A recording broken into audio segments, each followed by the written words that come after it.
How are you feeling? How long have you been here? 3 months, May 17th. And what brought you? That's difficult to answer.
Eventually resulted in your being here in the hospital.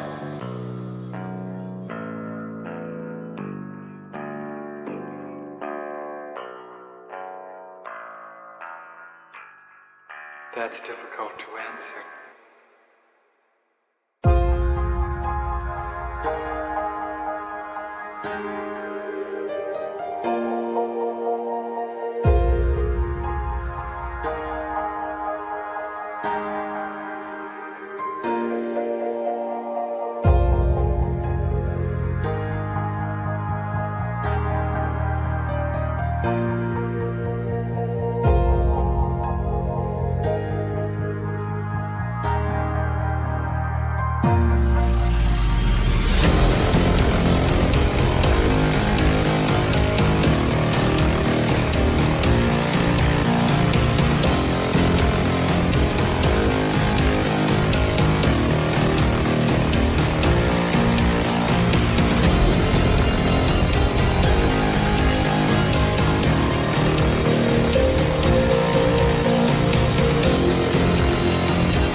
inside my head of crying people facing death.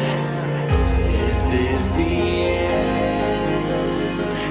Is this the end?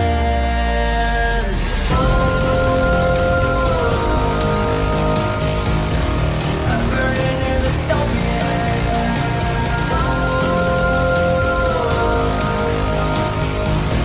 there's no place to hide.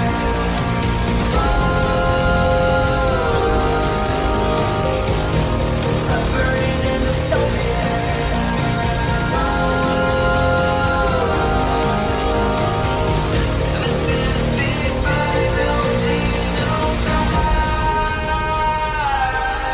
what have we done to the world?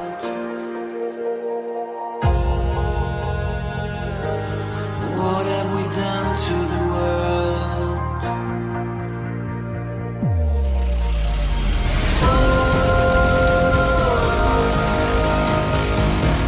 I'm burning in the stone,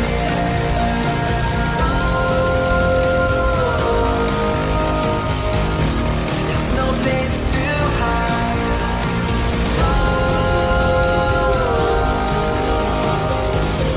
I'm burning in the stone,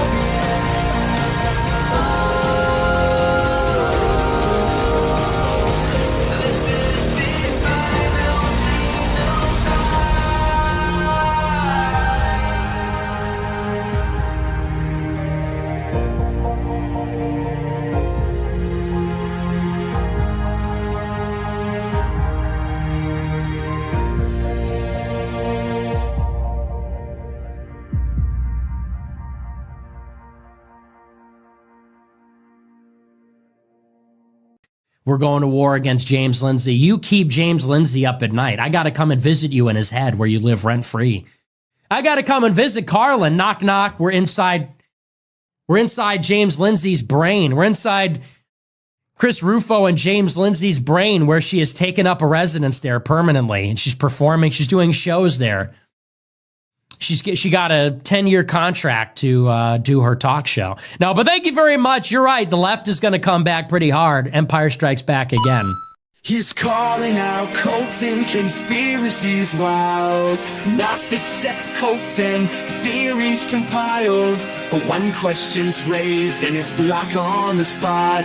No room for dissent in the world he's got. But the crowd starts to laugh and they're starting to see a whole lot of words that just don't agree. Oh, Emperor James, are you feeling the breeze? Might wanna look down, see what's caught at the knees. He's the Emperor with no clothes, strutting around like nobody knows, shouting loud, thinking he's wise, but he's bearing it all to everyone's eyes. He's the Emperor, yeah, with no disguise. Slipped down by his own price. Your fat is an intellectual line. Oprah's got mind control, powers divine. He's calling Saint Michael the devil in charge and telling the Catholics they got it too large. Oh, James, don't you know it's a tricky game when you're calling out folks, but you're doing the same. You say it's the truth, only you understand, but the crowd's got a mirror showing just where you stand. He's the Emperor with no clothes, strutting around like nobody knows, shouting loud, thinking he's wise, but he's bearing it all to everyone's eyes.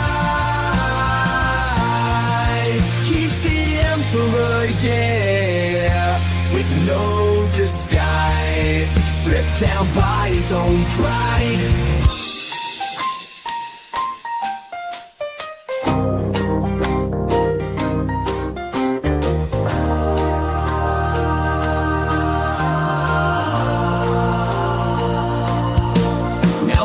Start to fade and the truth comes around. His theories unravel like threads on the ground.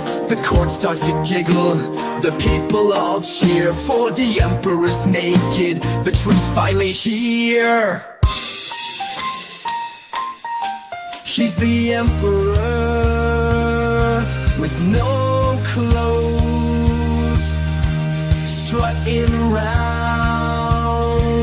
like nobody knows, shouting loud, thinking he's wise, but he's bearing it all to everyone's eyes. He's the emperor, yeah, with no disguise, stripped down by his own pride. So here's to the lesson, let's give it a toast to emperors walking in nothing but boast. Join Carlin's cult and open your eyes. She's here to expose James's epic lies.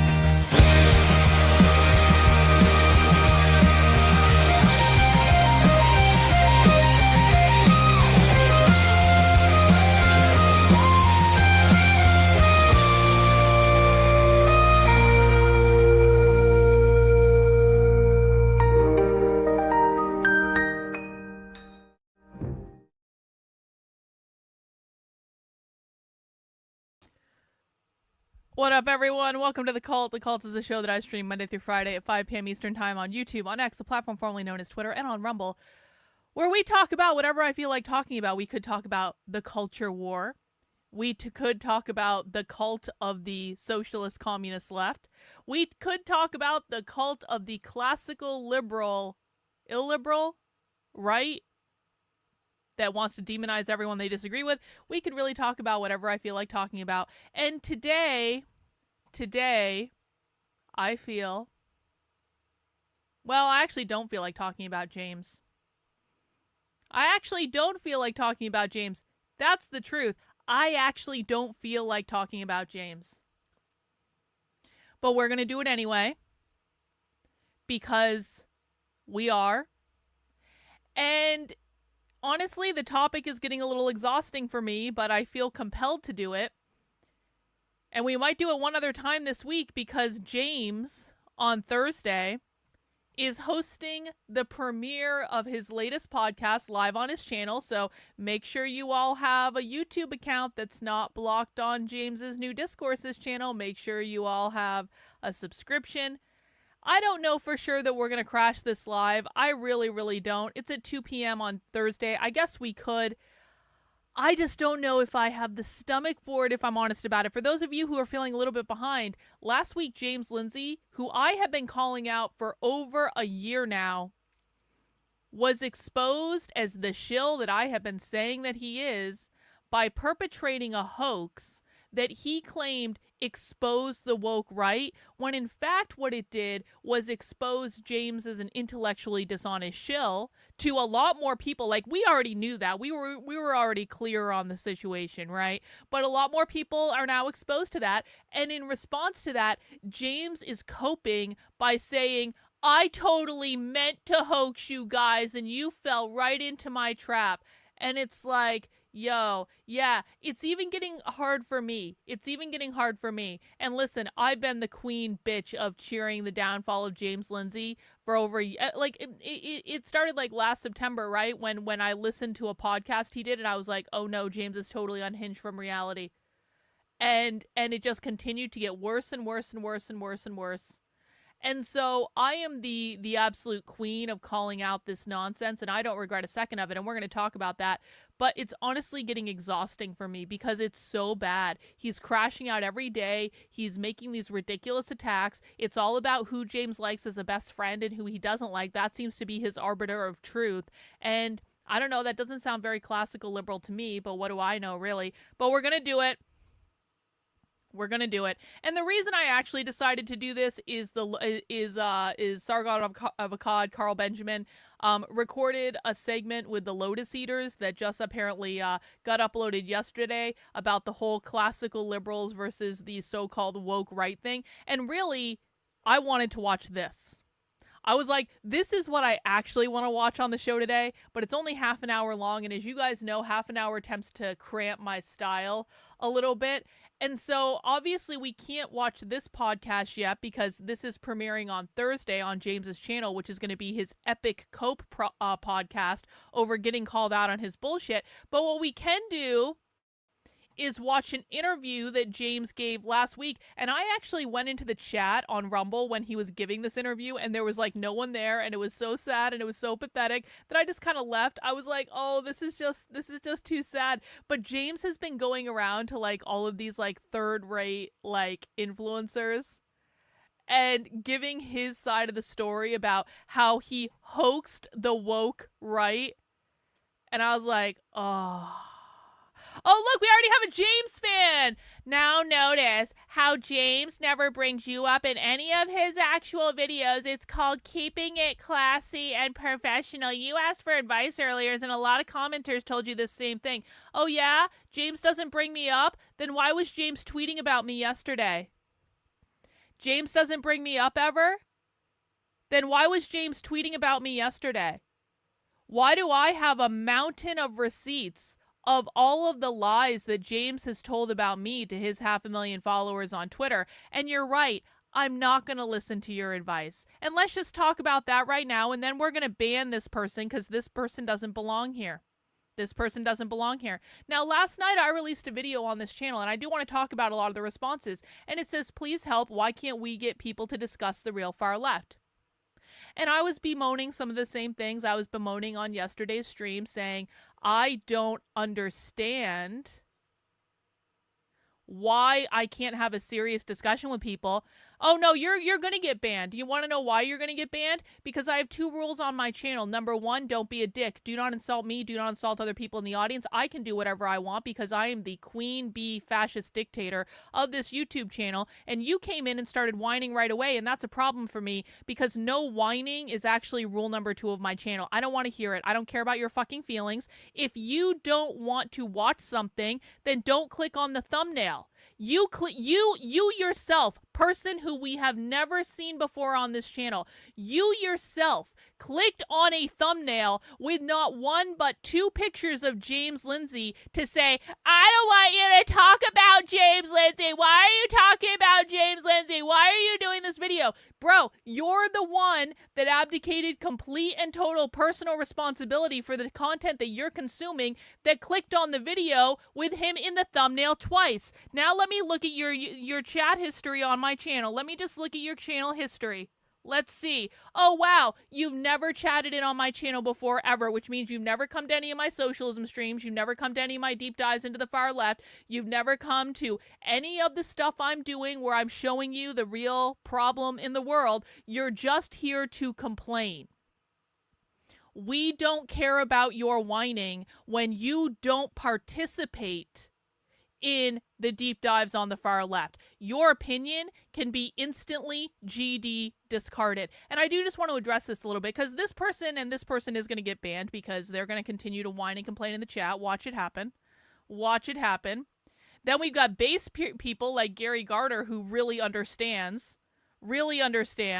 We also have, actually, Boss Bully Boy, are you the person that I messaged with a little bit yesterday? Because if so, Boss Bully Boy is our new best friend. And if you're not the person I messaged with yesterday, we still welcome you. We're still glad you're here and all that good stuff. But if you're the person I messaged with yesterday, I'm very, very excited to talk to you, if I'm honest about it, because some mysterious person messaged me yesterday and they were like, I was in Antifa for a really long time and I've got access to all of these zines because I was really into zine culture. And I was like, I'm listening.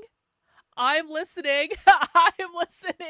Come and talk to me. Come and talk to me. Anyway, I want to say a few words about this video because, listen, I did get a lot of really great feedback to this video and a lot of really helpful comments, and I want to thank everyone who did leave a helpful comment because I do know that the majority of people who consume my content are like, you guys want this content to get out there, and I really do understand that, and I really do respect that. I may not always agree with your comments, but I really appreciate everyone that put a good faith effort in to leave a comment. However, there was also a theme of comments on this video that I just want to talk about because I want to just clear up any confusion. Look at this. Oh, here we go. Actually, I'm out. You have a negative aura, truly cultist, narcissistic cluster B. Enjoy your 70 viewers. Well, Lindsay has millions. Yeah, I will enjoy my 70 viewers. I will. I'm also going to enjoy banning you in the chat right now. See, this is the type of low retard bullshit we don't put up with. And the point, the overarching point I want to make is this. The IQ requirement on this channel will never be lowered. It will never be lowered at all. And the reason for that is it is extremely easy to make content on the internet that appeal to the lowest common denominator, that appeal to the stupidest people on the internet. However, I don't have the patience to interact with those people. Listen, I'm not saying that stupid people are bad people. I'm not saying that low IQ people are bad people. I'm just saying that I don't want to be in the same space as you because you cause me to have headaches and you make me mad, and I don't want to be mad. I don't want to be yelling at stupid low IQ people that just don't know any better. So the clarification that I want to offer is I am not looking for the largest possible audience. I'm really not. I would prefer to have my small little like audience where, you know, my audience tends to have a higher level of disposable income, which is, you know, important for me. But I would prefer to have my small little audience that actually cares about this and that are able to have conversations at a high level than a significantly larger audience that I can make millions and millions of dollars off of, but they're stupid and they cause me headaches. I don't want that.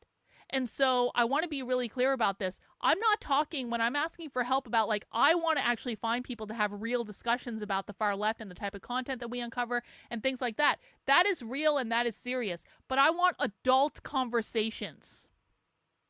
I want adult conversations with people who actually know things that I don't have to spend time explaining to them why what we do is important, that I don't have to teach them like why we're approaching the analysis in this type of way, that I don't have to beg them to care about the topic. That's really the biggest one, because I am really over watching people make money complaining about the left when they don't actually care about doing any sort of in-depth analysis on the topic. It's just making money with clickbait and outrage content and all that sort of thing. And so I'm not talking about going on any show. There are many shows and there are many creators that I will not go on and I will not speak to. I will not go on Tim Pool's show. That will never ever happen. I will never be invited on Fresh and Fit, but I wouldn't go even if I was. I will not talk to Take History because the one Take History video that I've seen was just really garbage. It was really bad, and it put me off of everything else that guy has even offered. And maybe his other videos are great, I don't know, but the video I watched was really not good and was really unhinged from reality.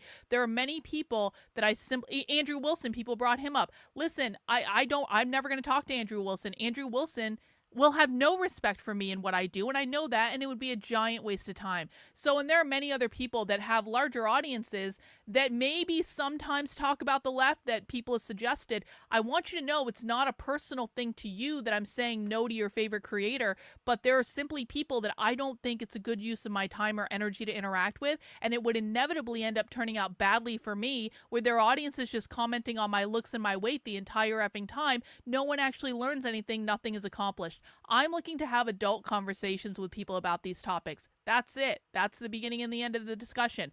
And I want to find people who want to have those discussions. And if people are not serious, if they don't understand this stuff, if they're just looking to own the libs, if they're just looking for clickbait outrage content, that's just not what I'm looking for. It's me, it's not you. The other comment that I got quite a bit on this video is, stop talking about James Lindsay. No, that's never going to fucking happen. No. No. As evidenced by the stream we're doing right now. No. No. Declined. I will not stop talking about James Lindsay until one of two things happens. Either James stops misinforming millions and millions of people with his Gnostic conspiracy theory, woke right hoax bullshit, or James actually starts adjusting his content to teach people something that is hinged into reality about the left. One of those two things is going to happen. Either he's going to stop with the bullshit, or, and I guess both those things could happen at the same time, or he readjusts his content so that it's actually hinged into reality and it's not completely and totally misinforming the left. Because what people don't understand is, yeah, James is one of the biggest obstacles that I've had to deal with over the course of years in terms of informing people what the real far left is doing. You guys have no idea how many people have come into my audience completely snowed over by James's work, and they tell me flat out, they're like, Carlin, James had me fooled, but I watched your content for like 2 weeks and I totally understood it. You have no idea how many people I've had to deprogram from James's Gnosticism bullshit. This is not just a personality conflict. This is a completely different value proposition of what he and I are bringing to the table, and James and I are not on the same team. James and I are actually on opposing teams because my work is hinged into reality and his is not. My work can be backed up with real-world receipts, video, audio recording, primary source documents that have come out of the far left. My work is backed up by real receipts. James's work is backed up by Pinky Swear, trust me, bro. So no. And the thing of it is, too, if people don't understand why I continue to analyze and critique James's content, then you're not smart enough to be here. Honestly, that's how I feel about it. People, just like I told that troll earlier, people have to exercise some personal responsibility in terms of the things they click on the internet. If you see that I'm talking about James Lindsay today, and you're just so angry that I'm talking about James Lindsay that you have to come into my chat and give me a piece of your mind because how dare you? Just don't click on the thumbnail. Why is this difficult? Just don't click on the thumbnail. You can go watch something else. Have you watched my last episode of Socialism Saturday? Did you watch yesterday's stream where we were talking about Antifa documentation? Have you watched all my deep dives into the far left? Have you spent some time over on my Substack reading articles where I break down the ideology of the far left? Have you watched the clips that I've made? Like, there's any number of things you can watch on my channel or interact with on my Substack that literally have nothing to do with James Lindsay at all. So instead of coming in and whining and complaining that I'm talking about something you don't like, when, by the way, most of the people who do that have never donated money to me, never supported the work I'm doing, never been useful in any flipping way, why would I listen to any of those people when they could just not click on the thumbnail and go do something more productive? That's how I feel about it. So I wanted to say thank you to everyone who is offering good suggestions. I really do appreciate the suggestions, but I want to do this in the right way. I have experienced getting quote-unquote internet famous with completely the wrong audience. That's what happened to me in 2020. This channel was built on the wrong audience because I was interacting with horrible people who I would never interact with today, but I was new in this space and I didn't know better and I never wanted to be famous on the internet. It was an accident. It just happened. And so mistakes were made. And yeah, I accumulated a massive audience and I could have kept shilling conservative talking points. I knew exactly what I needed to say in order to be internet famous and quote-unquote relevant, and I decided it wasn't worth it. So my goal now is, if there is an audience out there for the type of content I'm doing covering the far left, I want to find the right people. Not just anyone, the right people. I want to have conversations with the right people. People who actually care about this stuff. People who I don't have to beg to care about this stuff. People who are genuinely curious. They don't need to know everything, but if they're genuinely curious, that's enough for me. I want to have adult conversations with people who act like adults. I don't want to deal with the unhinged retards of the internet who expect me to coddle their emotions at every step of the way, and I would sooner have a smaller audience than an audience full of retards. That's how I feel about that. I just wanted to make sure to clarify that before we get into the main show today. As I said earlier, guys, we're going to look at this story too that James retweeted about me, because I want you to see just how unhinged from reality he is. But if you just got here, I want to welcome everyone. Please make sure you mount the like button for the channel. Please make sure you are subscribed if you're not already. We're going to be watching two things today. We're going to be watching Sargon of Akkad, Carl Benjamin, and the Lotus Eaters respond to James's woke right bullshit. We are also going to be watching James cope on the internet about getting caught in a hoax. And part of the reason I wanted to cover this was because James is premiering another Cope podcast on Thursday. I'm ambivalent about whether or not I want to crash this one live. I'm kind of 50-50 about it. I guess we're going to have to see. But the other reason is Poetry Painter is about to cream in her panties.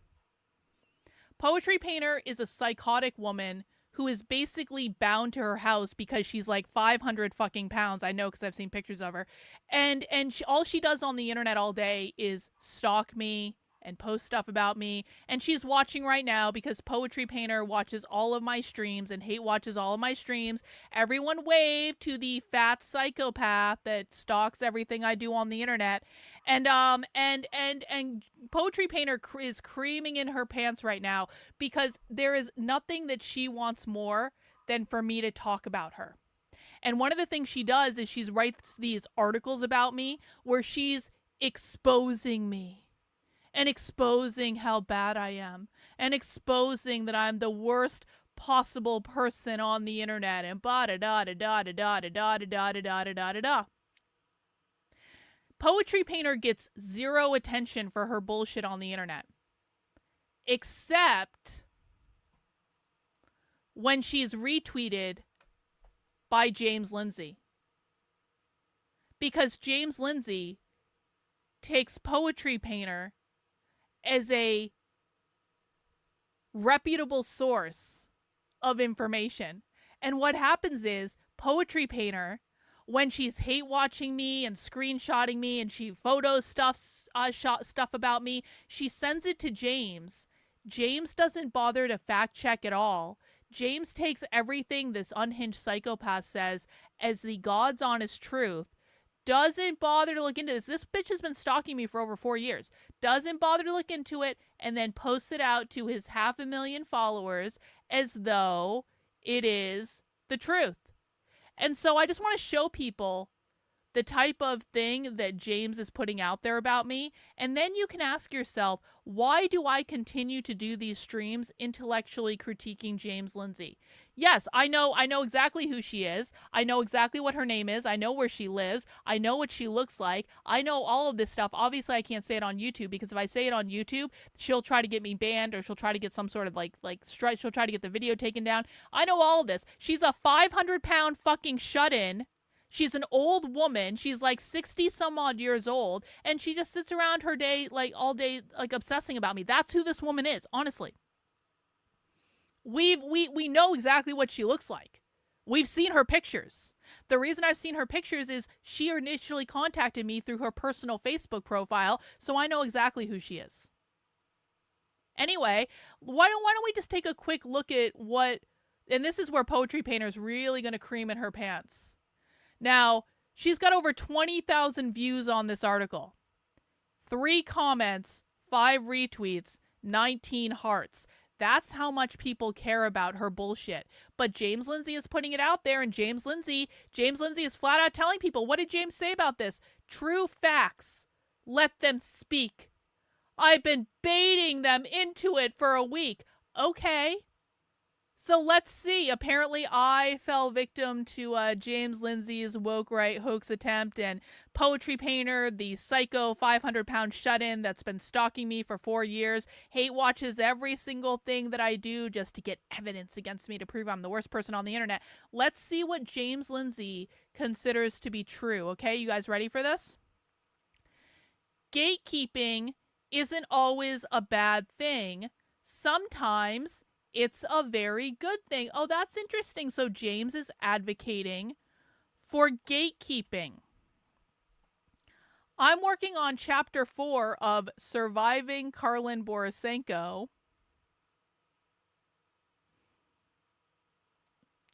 But while I do, this seems a nice detour. How did gatekeeping get a bad rap? For one thing, as a woman, I've heard it demeaned by a lot of trans people who decry the gatekeeping of womanhood. No one is entitled to come through your gates.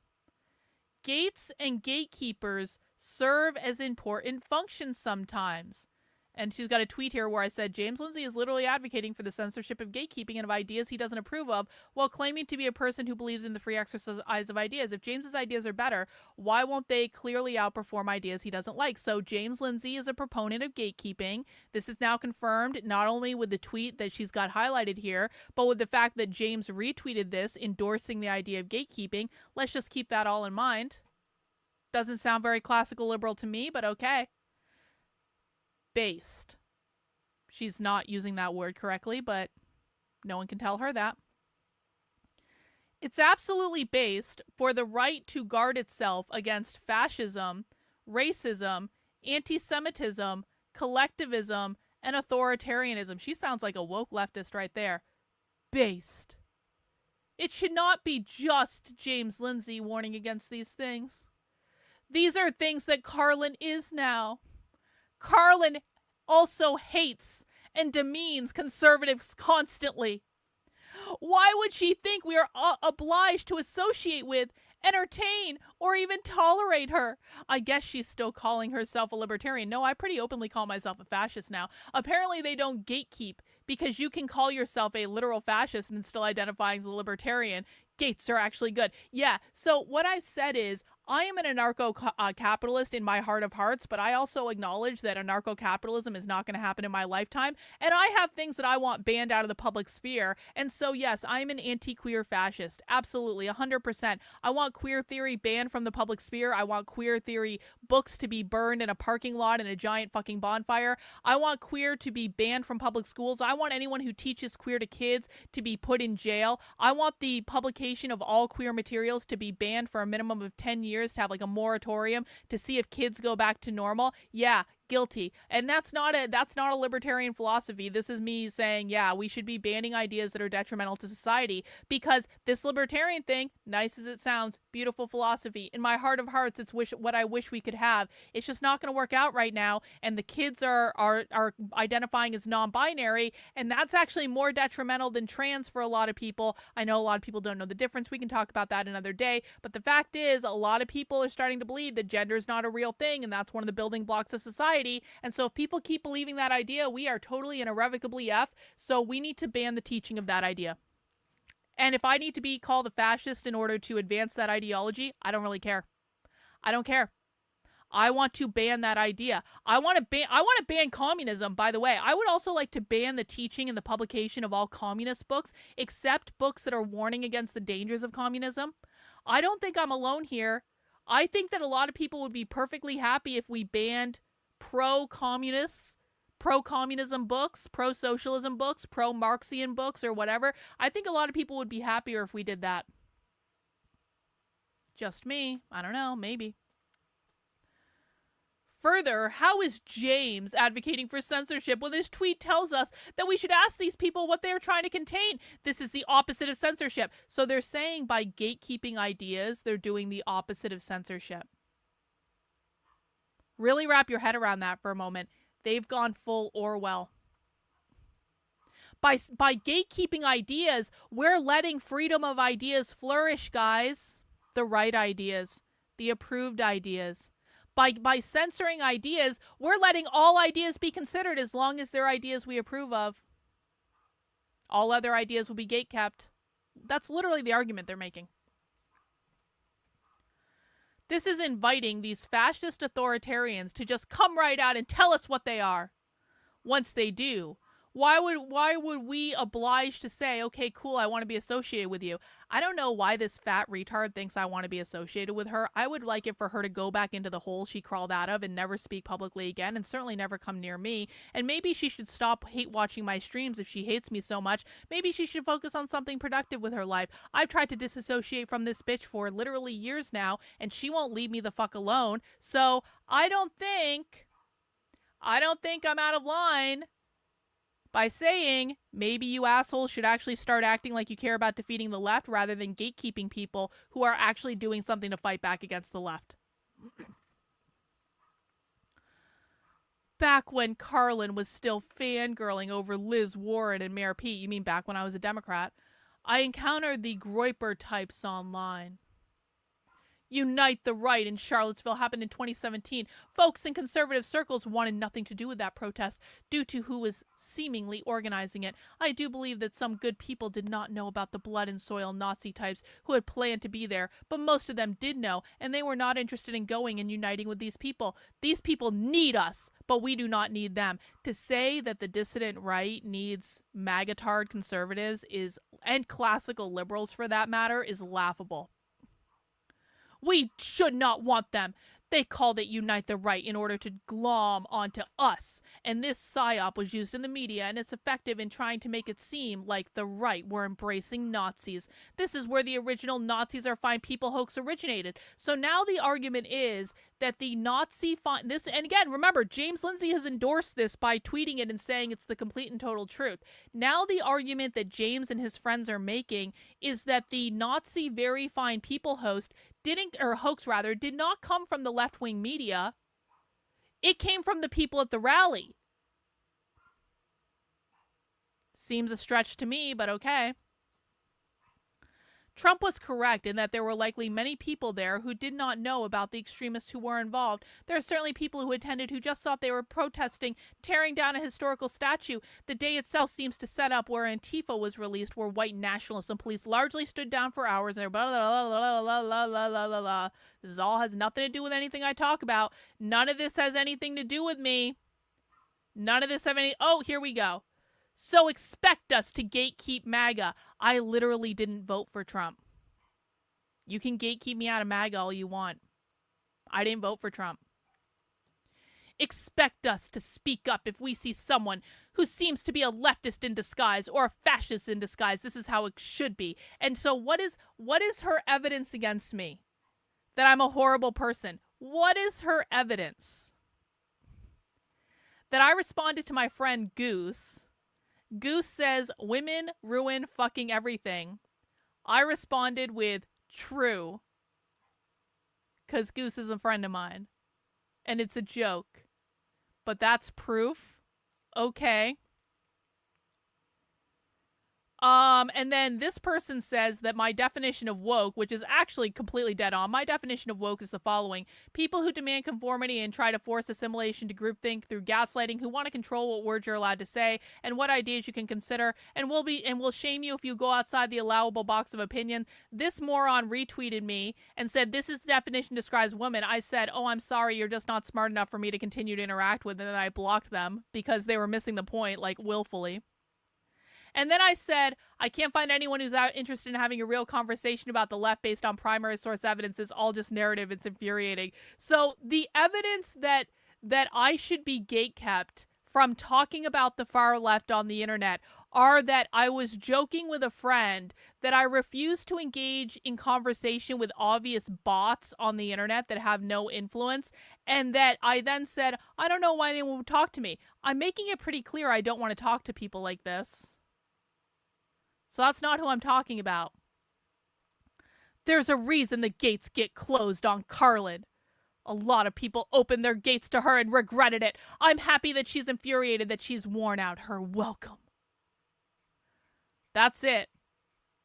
This is the proof. This is the proof that the thousands of hours of primary source evidence that we've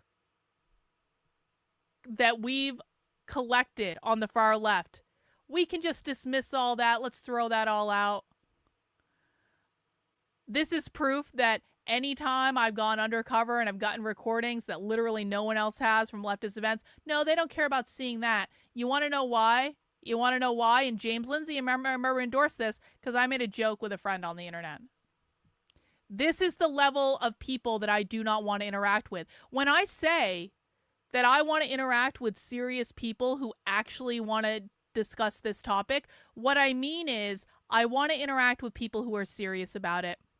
If you're writing articles like this on the internet, if you are a fat fucking 500-pound whale that sits in your house all day obsessing over me, if you are someone that just wants to own the libs and generate clickbait and outrage content to make yourself feel morally superior, I'm not interested in talking to you. I'll gatekeep your ass right out of my experience. That is true. I like I said, I'm the fascist dictator of my own channel. I will gatekeep stupid, low IQ people out of my experience, and I don't want to talk to them, and I don't want to interact with them. But this is not serious. This is crazy. And as evidence, this is something that James endorses. Again, did he even read it? Does he even know what he's endorsing? But this is the problem, guys. This is the problem. This is why I will continue to call out his bullshit. I will be there every fucking time James says something stupid on the internet, because this is not productive in any way, shape, or form. He's not hinged into reality. None of his ideas make sense. He's certainly not a classical liberal if he's talking about gatekeeping and censorship. This is where we are. This is where we are. So we are going to start to get into these videos now, guys. Just a couple orders of business before we get started. If you want to connect with the work I'm doing, head over to my Substack, the Better Discourses Substack, which is Carlyn, KARLYN.substack.com. There's a lot of content on the Substack that I've been adding the past couple days. You could catch a clip from yesterday's show about how conservative activists could have stopped queer 20 years ago. You can check out the not safe for work queer propaganda that we've been analyzing. I've got a couple articles up.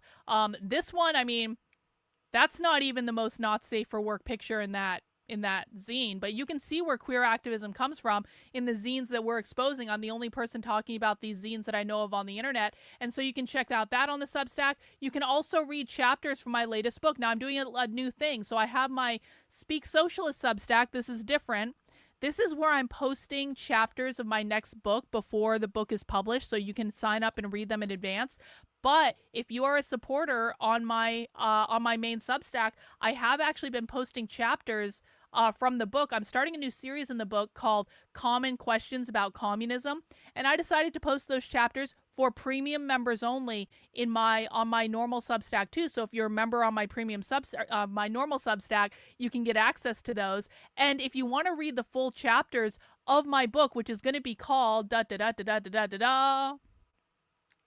Re-Education, the Definitive Anti-Communist Guide to Decoding the Left, you can actually read all the chapters as I'm writing them in advance before the book actually gets published. Head over to speaksocialist.substack.com. This is a premium site because you are funding the book that I'm writing, which I really do appreciate it. It's $10 a month, $100 a year to get in on this. And again, you get the chapters literally as I'm writing them, so you don't have to wait for the book to be published, which is pretty cool. I've got a couple new chapters up. Like I said, I'm starting this new series where I'm talking about common questions people ask about communism. This is just the stuff that we hear coming up over and over and over and over and over again. I've posted a couple of those in the last day. Why do communists engage in capitalism if they want to abolish it?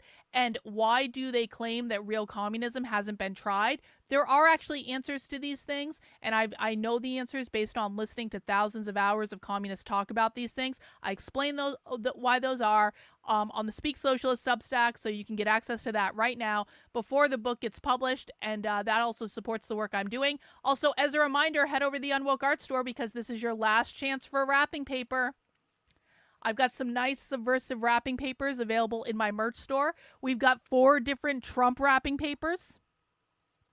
You can delight your MAGA relatives, piss off your lefty relatives, whatever you like. We've also got the Socialists Always Lie wrapping paper. We've got the Santa Hates Socialists wrapping paper, and we've got the Communism Kills Christmas wrapping paper. All the wrapping paper is 25% off until tomorrow at midnight. So, last chance to get your wrapping paper for Christmas. Your relatives are going to love it. I promise you. I sold a bunch of this stuff last year. I got so many reports from relatives carefully unwrapping the wrapping paper because they wanted to preserve the image of Trump. This is probably my favorite and most appropriate, honestly. It says, always get the last laugh, and it's Trump looking like a king. You can wrap your gifts in the image of Trump. And that's available in the Unwoke Art Store. And all purchases do go to support the work I'm doing. And I really appreciate it. All right, let's dig in. Let's dig in. We're going to watch this one first. We are going to watch I think I've maybe watched the Lotus Eaters like one other time. So this will be a new experience for me. So let me just get my screen set up here. Oh, I've got super chats. Hang on.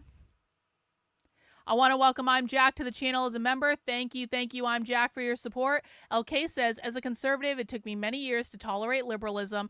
James Lindsay completely undid all that with his insanity. It's over.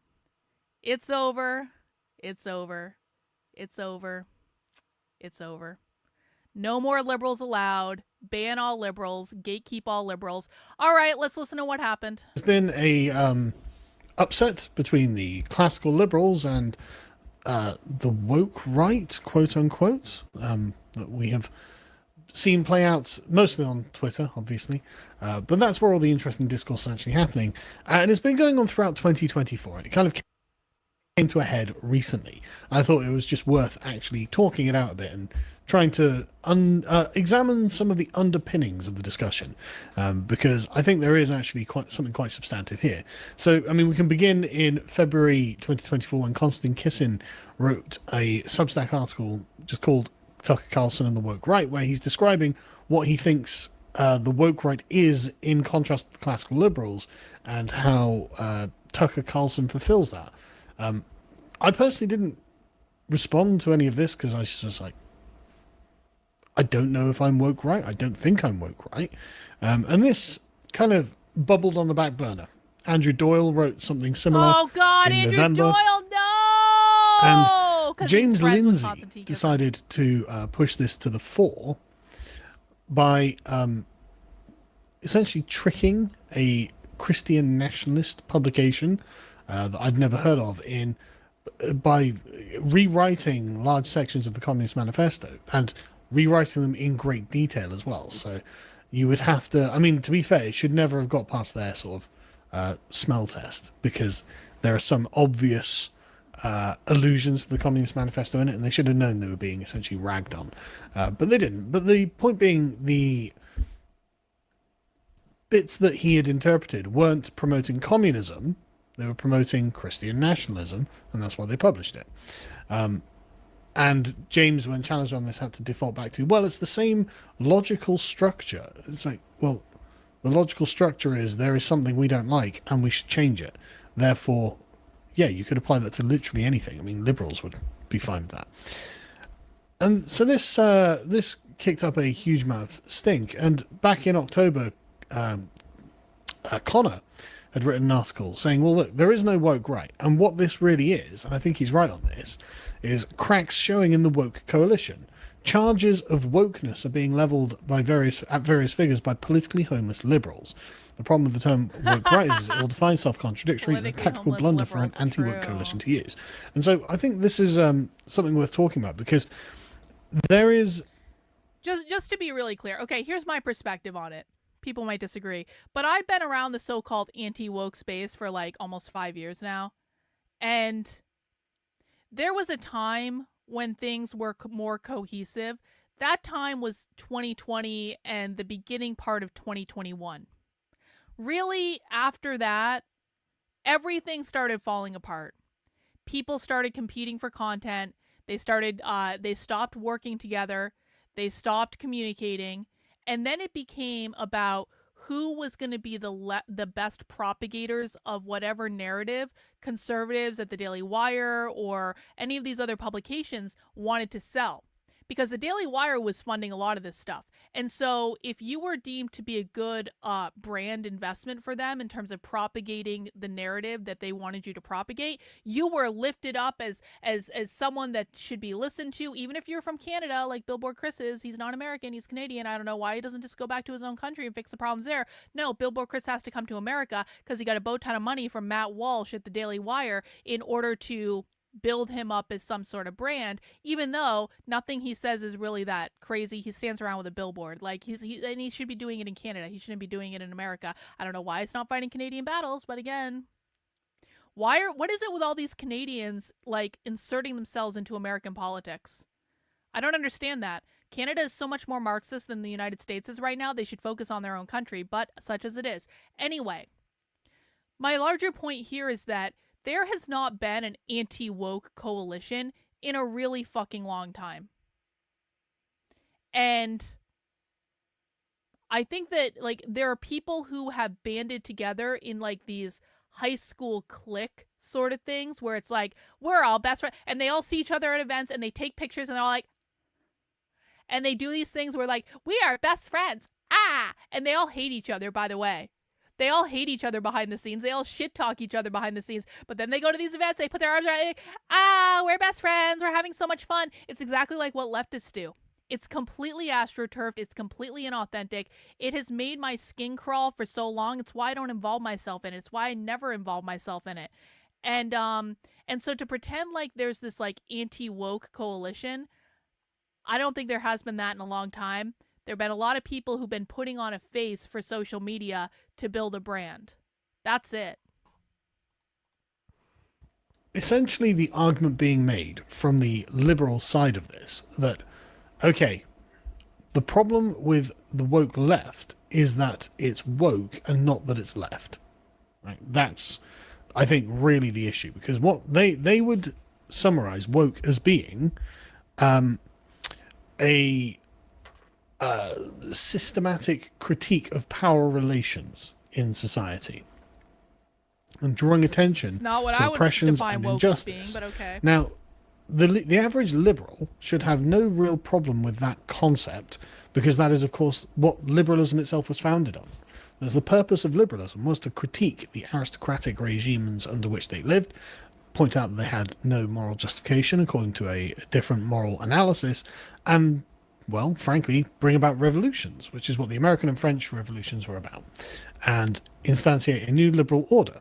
And so to say, well, we can't have a systematic critique of power and injustices is kind of off the table for the liberal. The liberal has to admit that they're fine with that, because that is, of course, the very nature of liberalism. Disagree at all yet? I disagree. Yeah, Or what do you respectfully. on that critique? So, What do you disagree with? Again, I don't watch the Lotus Eaters at all, but it's my understanding that this guy, and I apologize, I don't remember his name. It's a me problem. It's not a him problem. It's my understanding, and please correct me if I'm wrong, that this guy is a classical liberal who's apparently not funded by Jews. So I asked a question on Twitter yesterday, and I'm actually deadly serious about this question. I asked, is there a prominent classical liberal that is not either Jewish or funded by Jews? Now, I'm perfectly open to the idea that there could be such a thing. I'm just commenting on the fact that it seems as though every prominent classical liberal, excuse me, that I've seen comment on this, they are either Jewish or they're funded by someone who's Jewish, or they are very, very close to Israeli interests. Now, I'm not making a comment on it other than to state a fact that that is my observation.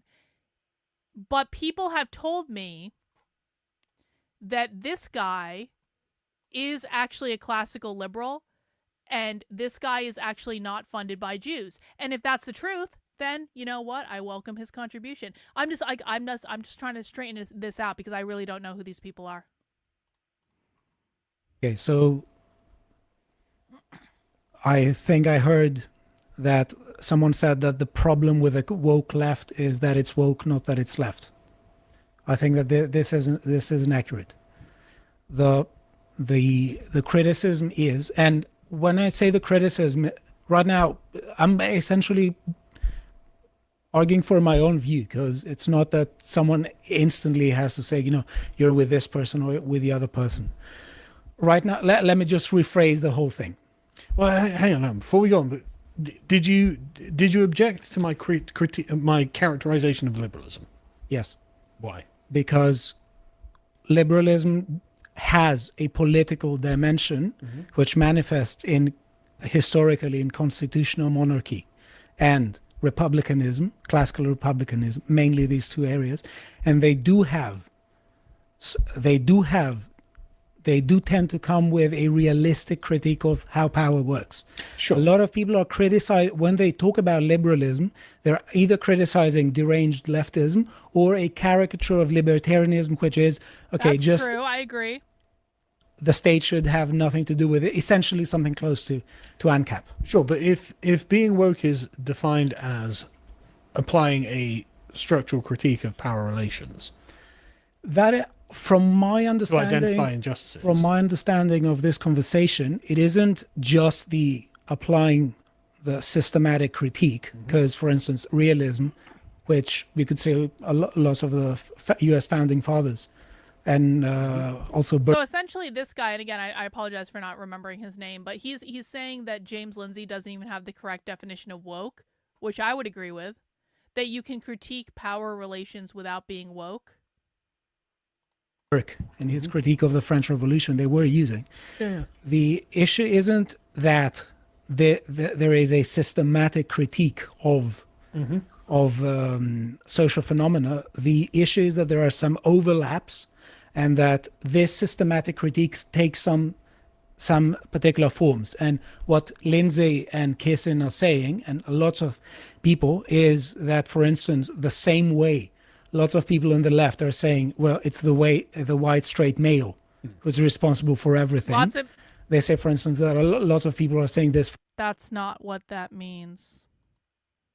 That's not what that means. Anyone who watches my content knows that's not what it means. Maybe we can talk about that another day.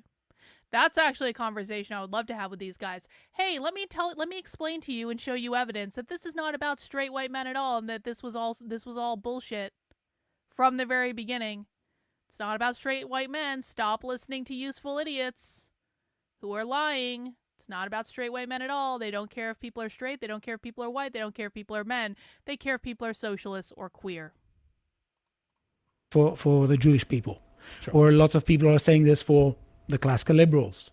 So what they're trying to do is they're trying to say that there are lots of, attitudinal overlaps between the way these two camps think, and they have lots more in common than they would like to think. Sure, but drilling down into it is the point I'm trying to make, is the idea of just labeling a systematic critique as a woke position, which a lot of people are doing, and we'll get to in a minute how other people are doing.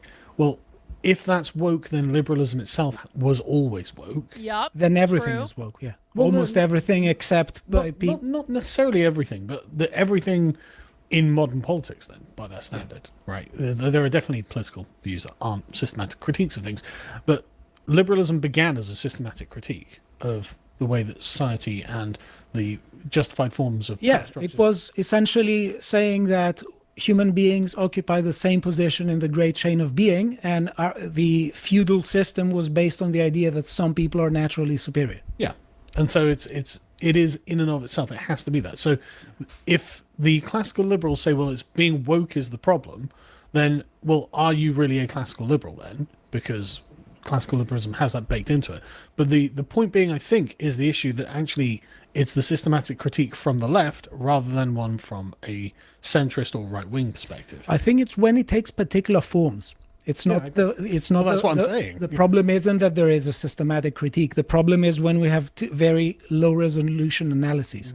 So, for instance, I don't even agree think with it's that. I that. think the problem is the impulse that underpins the nature of the critique. Why are you leveling a critique that renders straight white men as the enemy of civilization?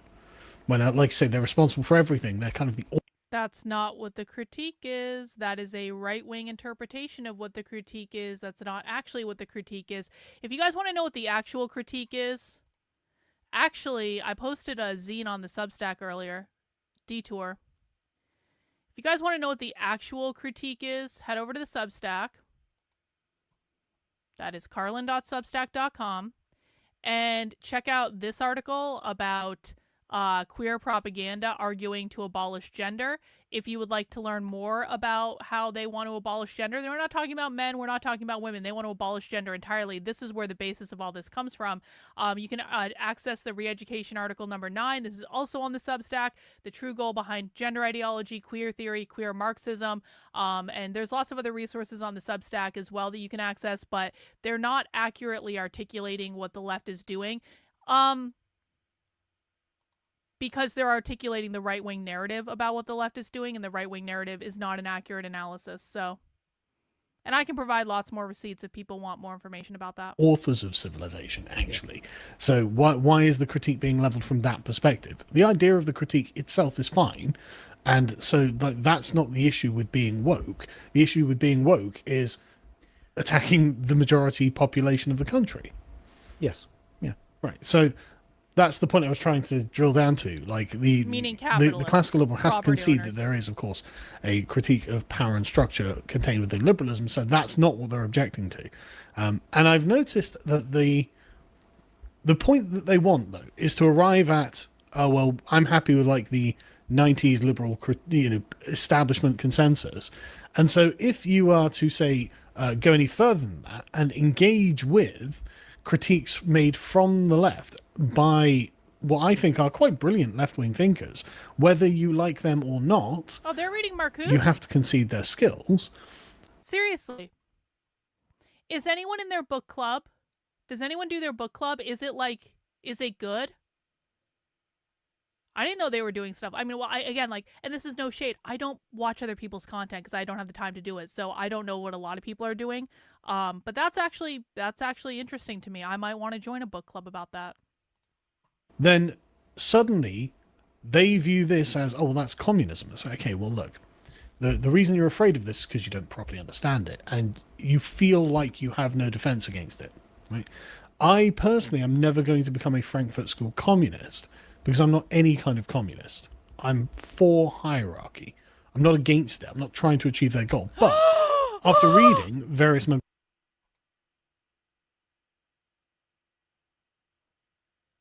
Carl Benjamin understands.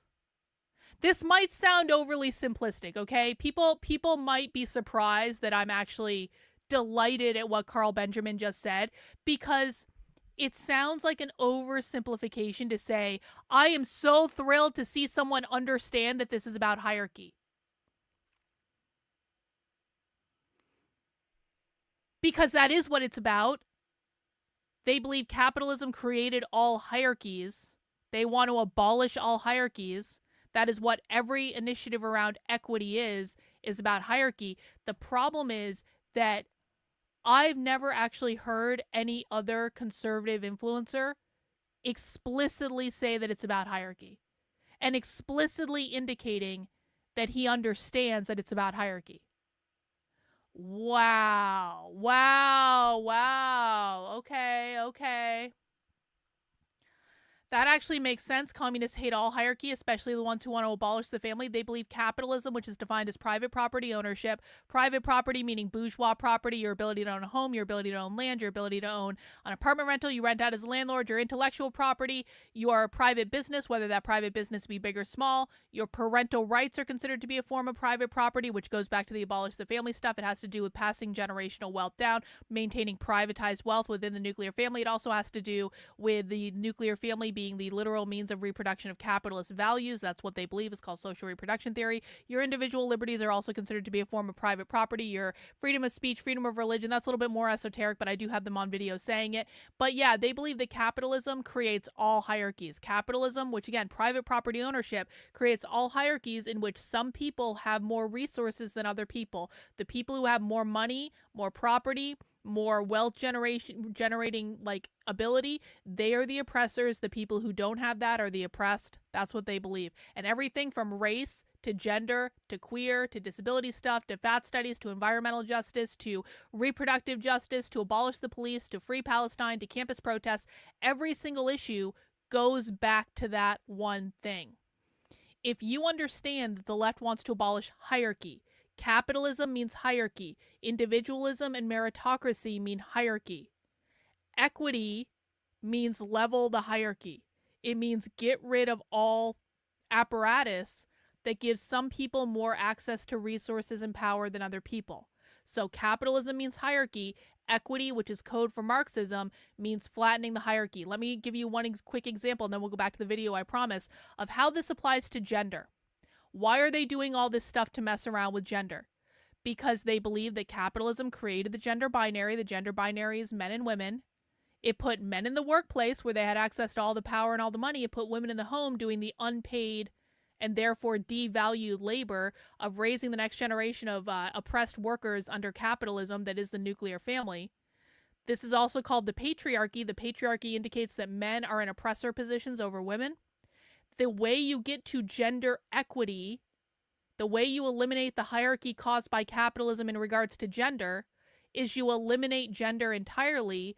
That's what non-binary is. People are identifying as non-binary to rebel against the gender binary that was created by capitalism. Non-binary means no binary. It means no men, no women. This is why it's not about straight white men at all. It's about no men, no women. Equity means eliminating gender entirely, creating a non-binary world, and that's when everyone's at the same level.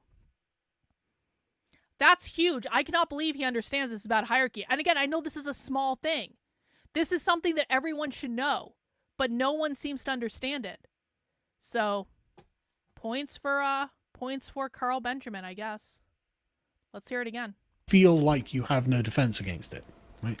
I personally am never going to become a Frankfurt School communist because I'm not any kind of communist. I'm for hierarchy.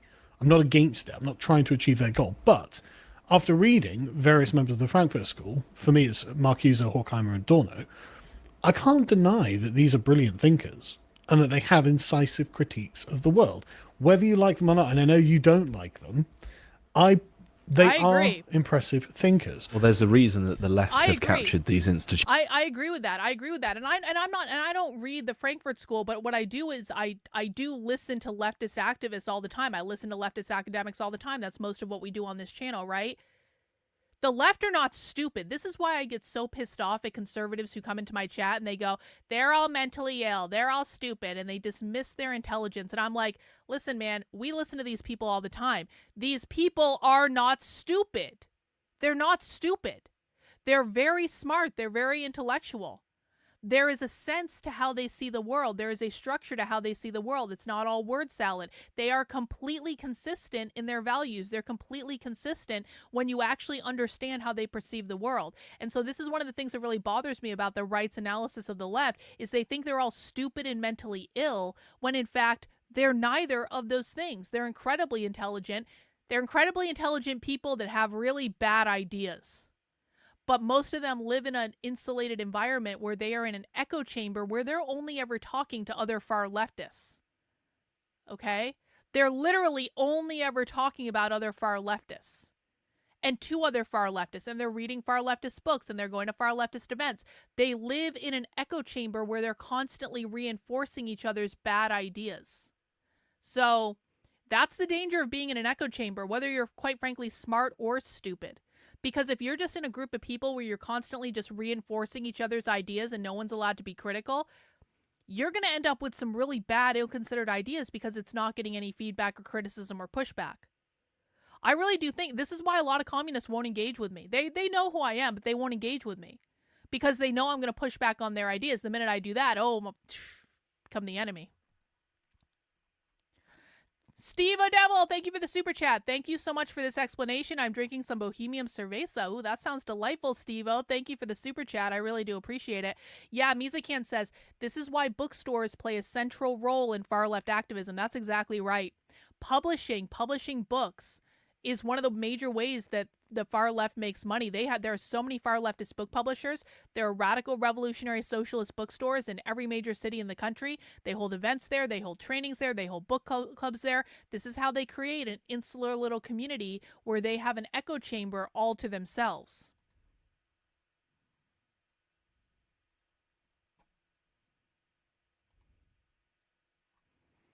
They got into a huge fight about reading these books and giving them credit. And James and his whole crew, because he's saying that these people are brilliant thinkers? Well, they're certainly smarter than James, that's for sure. Institutions, right? Exactly. There's a reason that we live in the shadow of these people and that everyone's running around screaming like they're Satan. And so, I mean, like in this Marcuse's One-Dimensional Man, right? It is a good critique of what liberal democracies end up unconsciously doing to themselves. Go and watch my book club on the website. And in fact, gift a subscription to someone else so they can watch it too, right? Because I spent literally like a month studying this book, trying to properly understand it. And he is right that there is a kind of totalizing perspective within Enlightenment and liberal democracy. As in, it feels that... I really want to talk to Carl Benjamin now. I was ambivalent about talking to Carl Benjamin before. A lot of people said that I should, and I sent them an email. I sent an email into their website the other day, so who knows if I'll ever hear back. But like, I was kind of ambivalent about it. I was like, I don't really know. And he comes out of Gamergate, and I don't know if that's a good idea. And honestly, I've never had a positive interaction with him, but I also have not had many interactions with him. The only interactions I had with him were in 2020, and they weren't good. But it's been a long time, you know. I mean, I'm not going to let previously negative interactions, you know, from literally years ago, like impact how I perceive someone today, right? I don't know how to make that happen, though. I don't know how to make that happen. So I don't know. I already did. I already sent them an email. I've commented, like, I don't know. I don't know these people. I don't know how to get in touch with them. What do you guys want me to do? Do you guys want me to tweet at them every day? That's going to be annoying. I don't know. I sent them an email.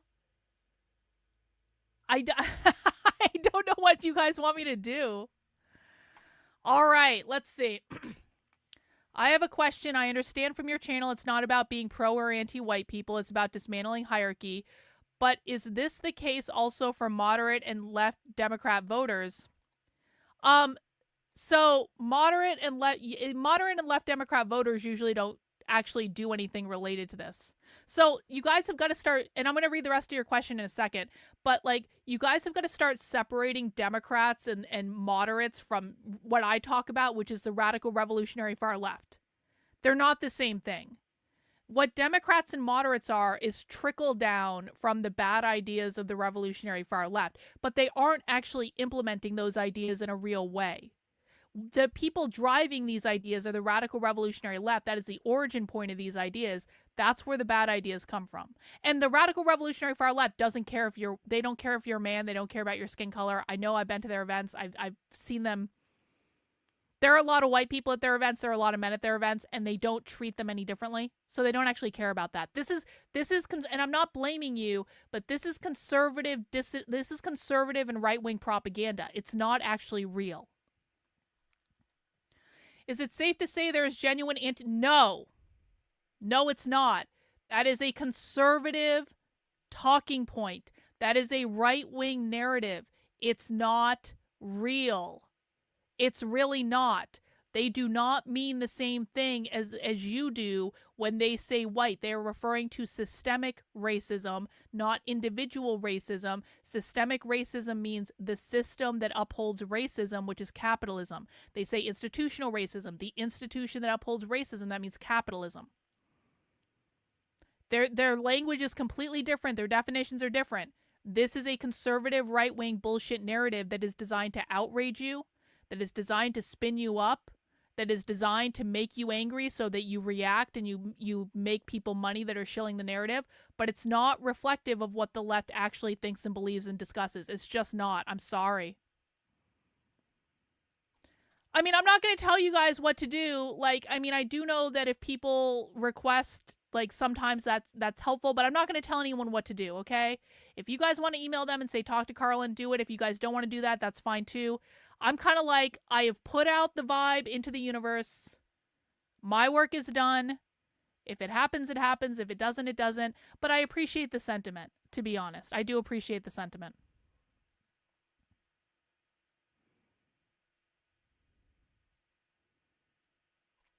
Benjamin was like, yeah, what's the with reading the books? And then the classical liberals clip screenshots of the tweet and they're posting it everywhere. Oh my God, they read. This is what they say about me too. They say this about me all the time. They're like, Carlin shows communism on her channel. She must be a communist. I'm like, are you guys retarded? Like, you literally think that because I show communism and I break down what real socialists and communists believe, that makes me a communist? This all comes from the same classical liberal anti-woke people. They rag on me all the time for this. I'm like, well, this is my methodology, so you guys can go suck an egg.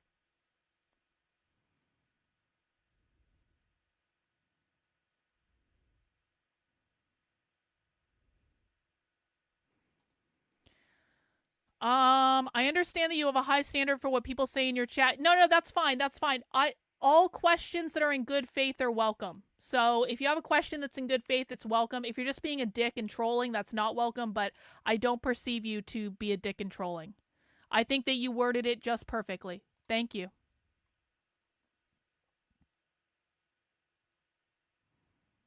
All right, let's continue. But it has to, and it not even feels, it has to, it can't help but disenchant the world and make no space for the legitimacy of non-rational thinking, right? There's just no question of that. So, first of all, I'm a rationalist. So when you're talking about the legitimacy of non-rational thinking, Yeah, okay, count me in. Yeah, well, I'm totally against you. Yeah, same. We will fight. Right. Go on. Yes. So when it comes to what you're talking about, the disenchantment of the world, I would say that a lot of people who are critiquing, who are suddenly discovering the internet, and they can talk about everything instantly. The disenchantment of the world has lots of reasons, lots of causes behind it. Most of it are technological. They have to do with metaphysical positions. Yes. For instance, like materialism. Oh no. Oh no, I'm not a not materialist, Gnosticism. but Oh materialism no. is, Oh, no. it's a completely orthogonal view on this. I don't know if it is, and I don't want to get into the long debate of it now. The point being, it is a worthwhile debate to be had. Yes, And definitely. Marcuse was making an incisive critique of what was happening. But just one sentence. ahead. What I find insufferable about critical banging the table, theorists, what I find insufferable is they're constantly talking about problems without offering Stelios. solutions. So constantly Thank they say, you. okay, Thank you. I cannot remember this guy's name. I knew it began with an S. Thank you, Elena. I appreciate it. instrumental reason is destroying all the world and all these, bad people. Yeah. Do you have the guts to actually go back to traditionalism in metaphysics, traditionalism in philosophy, and do it? They didn't. What? I know. They didn't. I know. What is traditionalism in- They I'm well constantly aware. spoke about the problem, lamenting. All right. I know. But they didn't have the guts to go back to antiquity. I know, and I don't want to get into it, but they don't. They're essentially just. It's a one long big lament that communism is never really going to come about, right? That's all of this is, and like you said, they That's don't have the guts to wrong. actually It will. accept that We are losing. a slightly. badly. Well, I guess we just call it traditional frame actually has legitimacy, blah blah blah. And it's actually funny in this where Marcuse goes, well, the problem with instrumentalizing high culture is that you destroy it, and a true high culture requires an aristocratic class that can separate it from the everyday material world. And it's Like that you're looking at me, yeah. well, no, I agree. the thing is, and he reluctantly admits that has to be the case, or else you get you listen to Bach or Mozart in the elevator with elevator music. So there's no transcendental experience when you're enjoying it. There's nothing new. There's nothing that takes you out of the world, and it becomes just melded into the one-dimensional. You're sat in your fluorescent lit office listening to something that does nothing to you and brings you no new experiences, and it's just like everything gets mushed down into the same layer. It's a great critique. It's very incisive. I would argue that a lot of these things, a lot of the magic of the modern world is the proletariat. Hang on, we got a new question. I am new to this. Are you familiar with the book Hospicing Modernity? It's in vogue among academics. No. I am not familiar with that book, Earl Coli, but I will look that book up. Thank you for the helpful suggestion. Just want to say that when they first reported on the CEO shooting, I immediately thought it was probably linked to a communist. I would never have made the connection. I'm not entirely... Okay, so that guy certainly had, leftist attributes. That guy's weird, though. He's got some based attributes, and he's got some left-wing attributes, so I'm not... That guy was certainly influenced by left-wing thought. I'm not entirely convinced. It's a weird thing, but the communists are loving it. The communists are celebrating it. They're putting graffiti everywhere about it. But that's a different story. Yeah, I think that guy might be a Fed. See, because I looked at his manifesto, and it's like he's not using communist language. There might be some ideas, but he's not using their language. And this is esoteric for people who don't watch socialism with me. Communists and socialists have a very specific cadence with which they speak and with which they write. And it's a weird kind of subculture thing where you can recognize the cadence with which they speak and with which they write. And the manifesto of that guy didn't have that. So...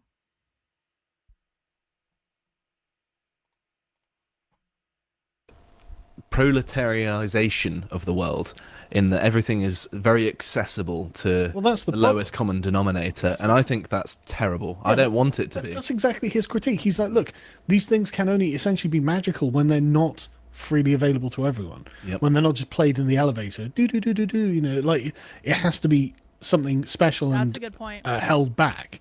And so am I woke right for thinking that? I have no idea. You know, No. You're not. You're well, not. no, I don't And- think I am either. But and also, you're not according to most of the definitions Well, you're putting forward. well, let's get to definitions of woke, right? Because I think the issue here is that the classical liberals are. By the way, this amazing giant mug that my husband got me for our anniversary that has a rope for a handle.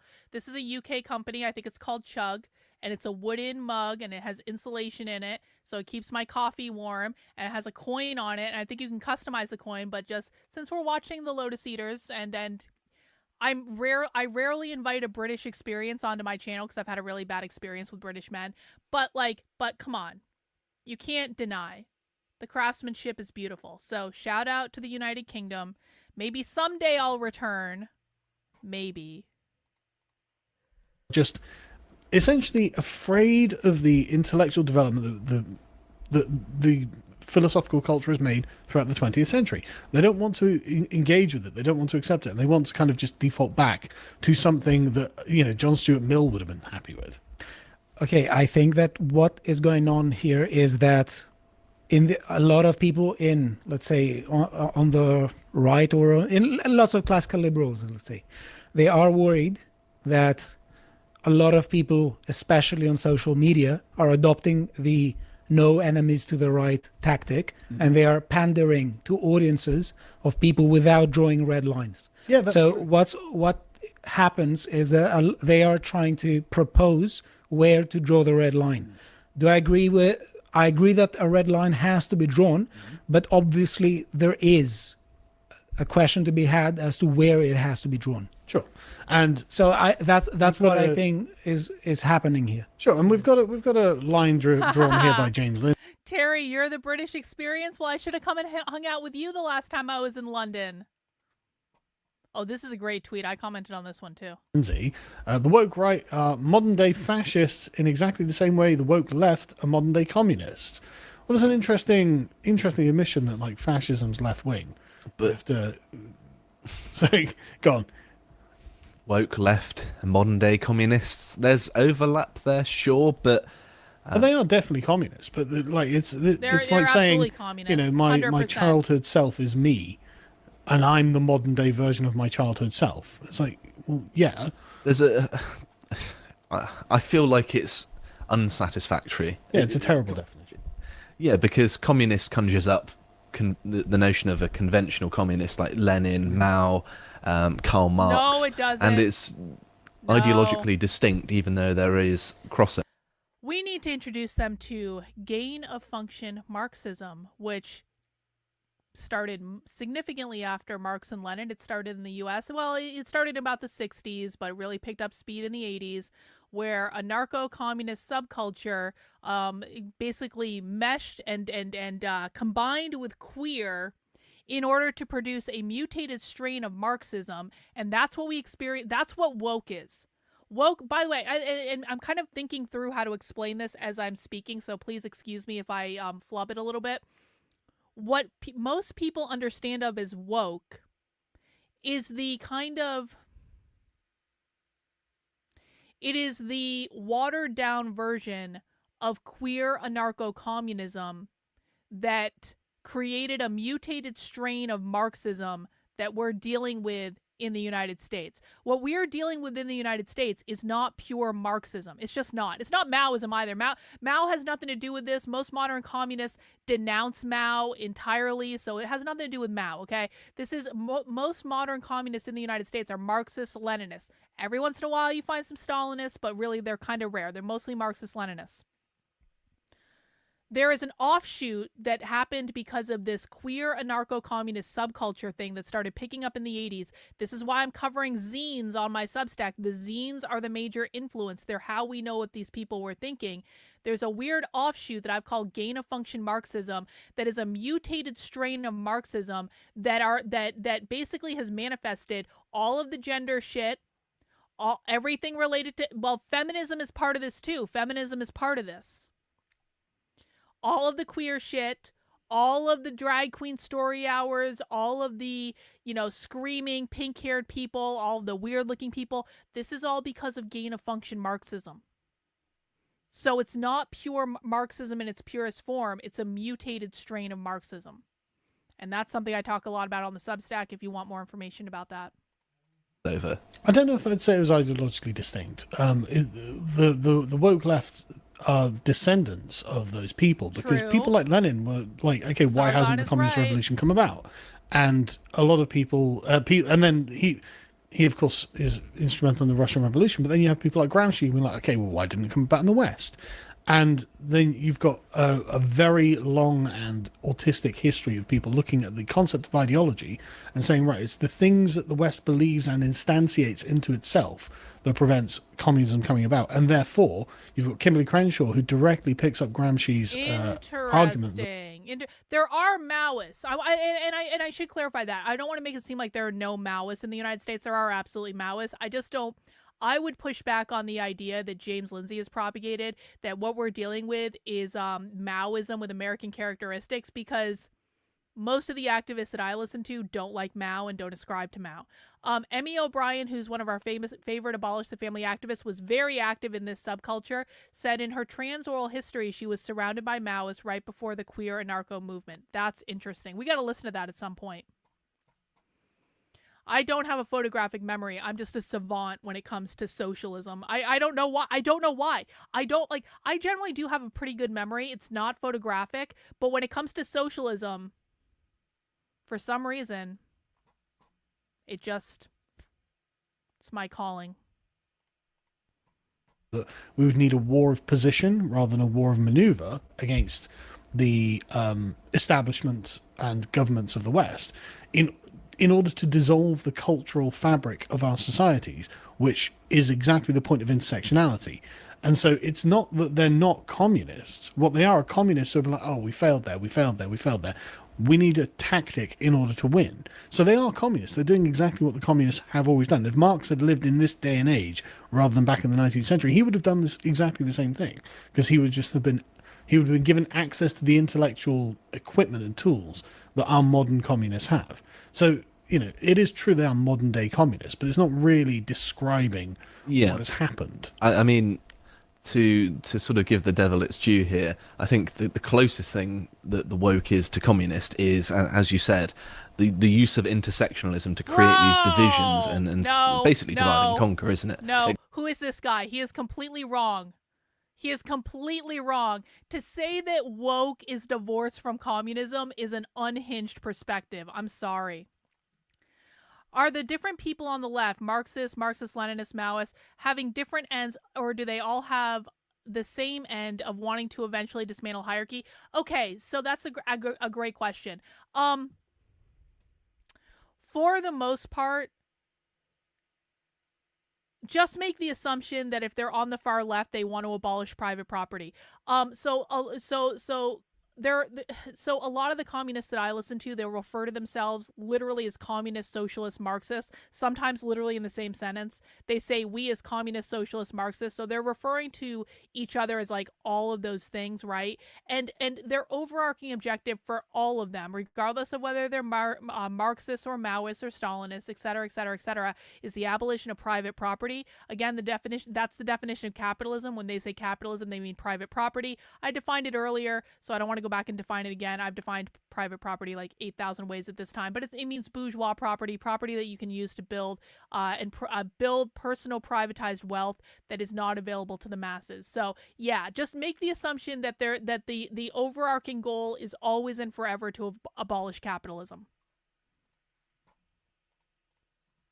Except rather than it being on a class basis, it's on lots of different demographic details, and therefore it's more effective. No, because what the communists want is the dissolution of society. True. Because it is in society itself that inequality and hierarchy are formed. That's what I mean. True. Yeah, but that's intersectionality is just a tool to continue on down that path. Mm-hmm. The only thing that I want Carl Benjamin really to say is that the left believes that capitalism created all hierarchies. That's the missing piece that people need to understand. The idea behind this demarcation isn't that they are exactly the same. It's that they have sufficient commonalities that are corrosive of society. Yeah, I think what we can agree on is we don't like them and we want to crush them politically, no matter whether they're woke or communist. True. Yeah, I agree. But the point They're all being, communists, like, though. say, oh, these are just modern day fascists. And it's like, okay, but the fascists are not what the dissident right are, because fascism again it's itself like a rationalistic philosophy, whereas the dissident right are more in the sort of Burkean tradition, sort of postmodern Burkeanism, frankly, where it's not that they have like a single structured plan for the entire world. And then you get the Christian nationalists. I don't think it's fair to call them fascist. I think I'm not saying they're not going to be authoritarian.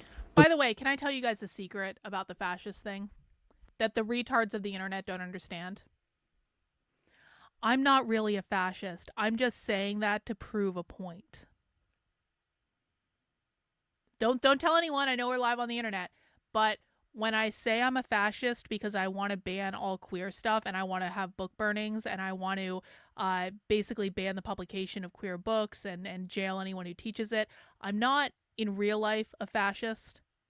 I'm just saying it to make a point. I hope everyone understands this, right? Don't tell anyone. I know we're live on the internet right now, but we're in the cone of silence. Don't tell anyone. When I say I'm a fascist and I call myself a fascist, I'm really just doing it to prove a point. But they're going to be theocratic, which obviously fascism wasn't. So, But the question here is whether you think that this is desirable or not. Because, for instance, as you said, fascism as a rationalistic view. I think fascism was precisely anti-rationalistic. Well, that's why they prioritized irrational stuff like blood. No. Fascism didn't prioritize blood. It prioritized statehood. It was Nazism prioritized blood. But anyway, it's like I'm actually kind of tired of people saying, "Oh, fascism was just irrationalistic." It's like, no, definitely leave up the pictures of Hitler, because Hitler had the best fashion sense of any villain in history, and pictures of Hitler are based. I'm sorry, like every picture I ever see of Hitler is awesome. Like, so I'm not gonna. You can think that someone made mistakes and still acknowledge that their photos are cool. Well, yeah, but it wasn't though. So, okay, on some level, yes, but on other levels, no. Okay, so they accepted the liberal construction of the state. Okay, and so sorry, go on. No, I would say that temperamentally, sure. There are some people who say, okay, I'm bored of constantly listening to the problems of fascism and also the mustache guy. Yeah, me too. Right. I think we should constantly listen to this. Hang on, we're getting a lot of great questions, and I apologize. I have no idea how to say your name. I'm going to call you RJ, okay? RJ is asking some good questions, and I love questions from people who are new here. Was maybe I have stupid question points now. Anyway, okay, might be, but if my last question was good, maybe I have stupid that's okay to ask questions. Anyway, if the woke left is about getting rid of property, are woke corporations actually right-wing? Here is where you need to understand. So first of all, there is a difference between the radical revolutionary socialists that want to abolish all private property and the WEF corporatist Malthusians, okay? A lot of people conflate these things. They think the radical revolutionary socialists and the WEF are on the same team. They're not on the same team. They're both globalists. They both want a global, like, communist order or whatever, but they're not on the same team. They don't like each other. They don't play well together. Think of them as the Red Sox and the Yankees. They both have the same goal, but they don't like each other. They're just going to fight at some point, okay? So part of what you see with corporations, with ESG, with BlackRock, with all that stuff, that's on the side of this side. WEF Malthusians, not the radical revolutionary socialists. And people confuse those things an awful lot. People also make a big deal about a DEI training, which, you know, if they seem to think if they ban all DEI training, that's going to get rid of woke. It's not, though, because DEI training is like, it's trickled down from the radical revolutionary socialist left. Okay, so the real problem is the radical left. Those are the ones pushing every crazy idea. DEI training is one of the ideas that's trickled down, and it's now about 5 steps removed from where the idea started. So even if you get rid of all DEI training everywhere, you're still going to have the root of the problem that caused the problem in the first place, okay? So that's another reason why people associate corporations with woke, because of DEI training, but it's just a symptom. It's like if you have a cold, maybe you have a cough, maybe you have a sore throat, maybe you're tired, you have fatigue, you're sweating at night, like whatever it is. When you have a cold, you have a lot of symptoms of that cold. Maybe you take a cough drop and it gets rid of your cough. You still have all the other symptoms of the cold, and you still have the cold itself. You just alleviated some of your symptoms. DEI is a symptom of the far left. It's not the core problem. It's just a symptom. But also we should constantly listen to Stalin. So for me, it's Most important. leftists aren't Stalinists. One of the things that lead to totalitarianism. Most communists in the United States explicitly reject Stalin. They believe that Stalin screwed everything up. They believe that Trotsky was the rightful inheritor of the Russian Revolution. And so there are some Stalinists, though. You got Haas, who's this American Communist Party person. He's a Stalinist. I believe there are people in the Party of Socialism and Liberation that are Stalinists. But, like, for the most part, socialists and communists in the United States, like, explicitly reject Stalin. They do not like Stalin at all. Is slow habituation into viewing violence as something that is more acceptable than it should be in society. Sure. So when particular views are constantly desensitizing people with respect to this, then you have lots of people who forget. So my point is, yeah, it may be boring, but I think people should constantly be reminded this from both sides, not just one. Sure. And say, well, I don't like hearing constantly about one of the guy, or I don't like constantly hearing about the other. Okay, well, moving on. Konstantin decided he was going to withdraw the term woke. Oh, good. Which is fine. Konstantin Again, took it back. I never felt attacked by it. I don't know what it's supposed to characterize. Konstantin Kisin has done a takesies backsies on the term woke right now that it has become clear to him that it is going to hurt his brand, darling, if he continues with this bullshit. Because Konstantin Kisin is just all about brand. He's one of the most inauthentic retards on the internet, doesn't actually care about anything, has no true values. And so the minute he saw that James Lindsay was pushing this woke right thing to destroy everyone associated with it, Konstantin was like, maybe we'll do a takesies back. Maybe I don't want to play this game anymore, because Konstantin is about brand above all else. Brand and image, darling. Brand and image and talking points and narrative. If you mean Christian nationalist, just say Christian nationalist. I just don't see the point of creating an otherizing term, which, as you pointed out when we were talking about this before, that's what this is. It's a way of just saying enemies compared to friends.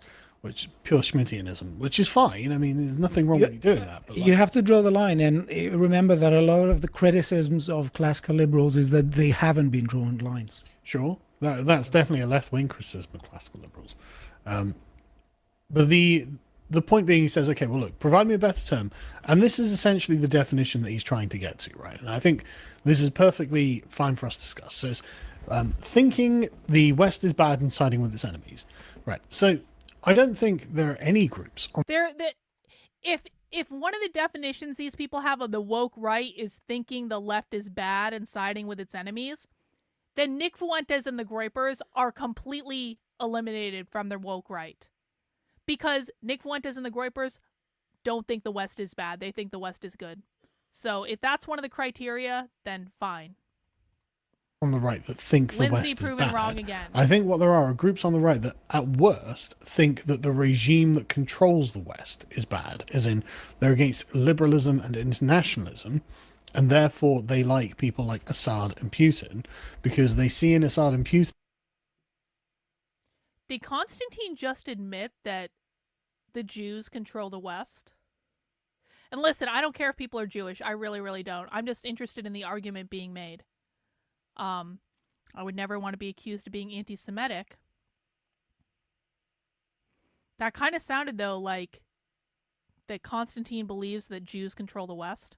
Controls the West is bad. I don't think there are any groups on the right that think the West is bad. I think what there are groups on the right that at worst think that the regime that controls the West is bad, as in maybe Sargon is the one making that point and not Konstantin. Because the regime that it is absolutely true that the dissident right believes controls the West are the Jews. That's what they believe. I'm sorry. Like, you can agree with that, you can disagree with that, but that's what they believe. So is there some sort of admission that there is some controlling entity? That's interesting.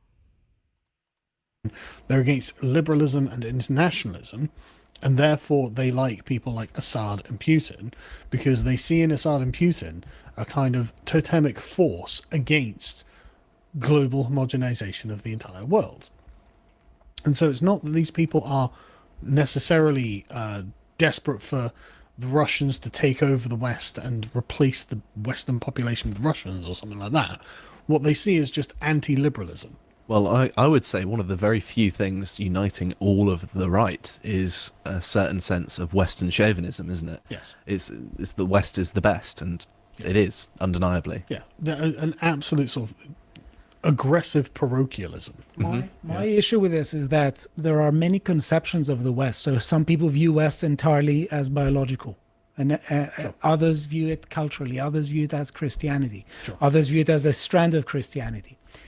It's a very vague statement. I think vague statements do lead to confusion. Sure. I think Constantine would argue, though, that it essentially means the Anglosphere and Europe.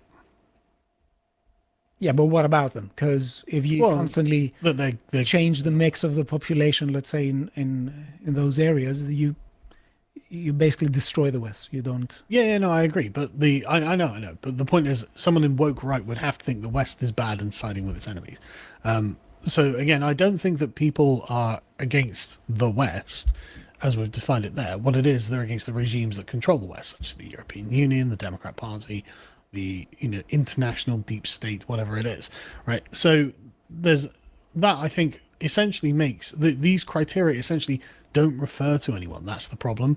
So the next one is playing identity politics on the basis that their group is oppressed by a secret invisible force controlled by another group/groups. That means the Jews. So, okay, well, I mean, to say that identity is and concerns of identity make you woke right, because what this is a very, very specific and narrow definition that would carve out a very small constituency of hysterical people on Twitter.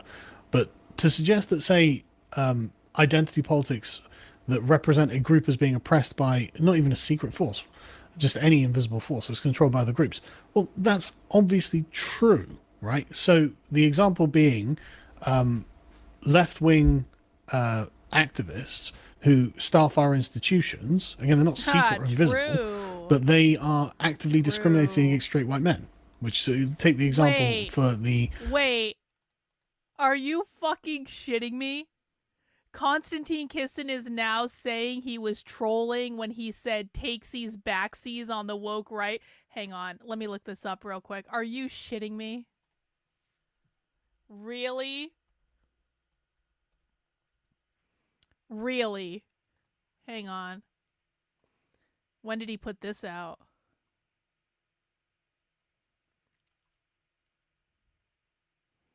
Oh, he's got a new PragerU video out, Imagine My Shock, where he's talking about woke censorship and Western values. God, he's so insufferable. I feel bad for Francis Foster, honestly. Like, Francis is always just like, he's just happy to be there. Alright, I don't see where he's doing takesies backsies. But I'll take your word for it. You just searched it? Okay, well, we'll find that. Send me the link if you can. Air Force recently, they're like, oh, we're just getting useless straight white men applying as pilots, and we're not going to get them. So, okay, so there is definitely a group of people who have a particular ideological agenda who are discriminating and oppressing, therefore, using state power and institutional power, the majority population. I mean, there was an example of the police force in like Cheshire, where this guy had wanted to become a cop his entire life. He was like the perfect candidate, and he got refused, and they sued them and proved that they had racially discriminated against him. So it has to be true that there are identity politics based on group oppression, or else why would we complain about woke? There wouldn't be borders if that weren't the case. Exactly. What would the problem with woke then if that wasn't true? I have particular objections from this coming from Konstantin Kisin, because of course he was the person who was telling the victim of the grooming gangs not to talk about identity, and Yeah. I think No that shit. really left a sour taste in my mouth. And to be honest, I think Wow. That was an identitarian issue. There I was a didn't particular realize group that. It is, yeah. oppressing someone else because they belong to another group. And I think that you Wow. can't close Pandora's box now if you want to raise the issue of ethnic identity. The way in which you avoid getting taken advantage of is to stand up for yourself. And I don't think that telling people that engaging in identitarianism is now bad, because if we don't do this, we will be taken for a ride, as we are. We'll have to pay benefits for foreigners and other people, because we can't distinguish the native British population, say, or the native whichever country it is, from the people who've come here, taking advantage of us, basically. But also, it means that you can't apply a structural critique about the problems that the left has created.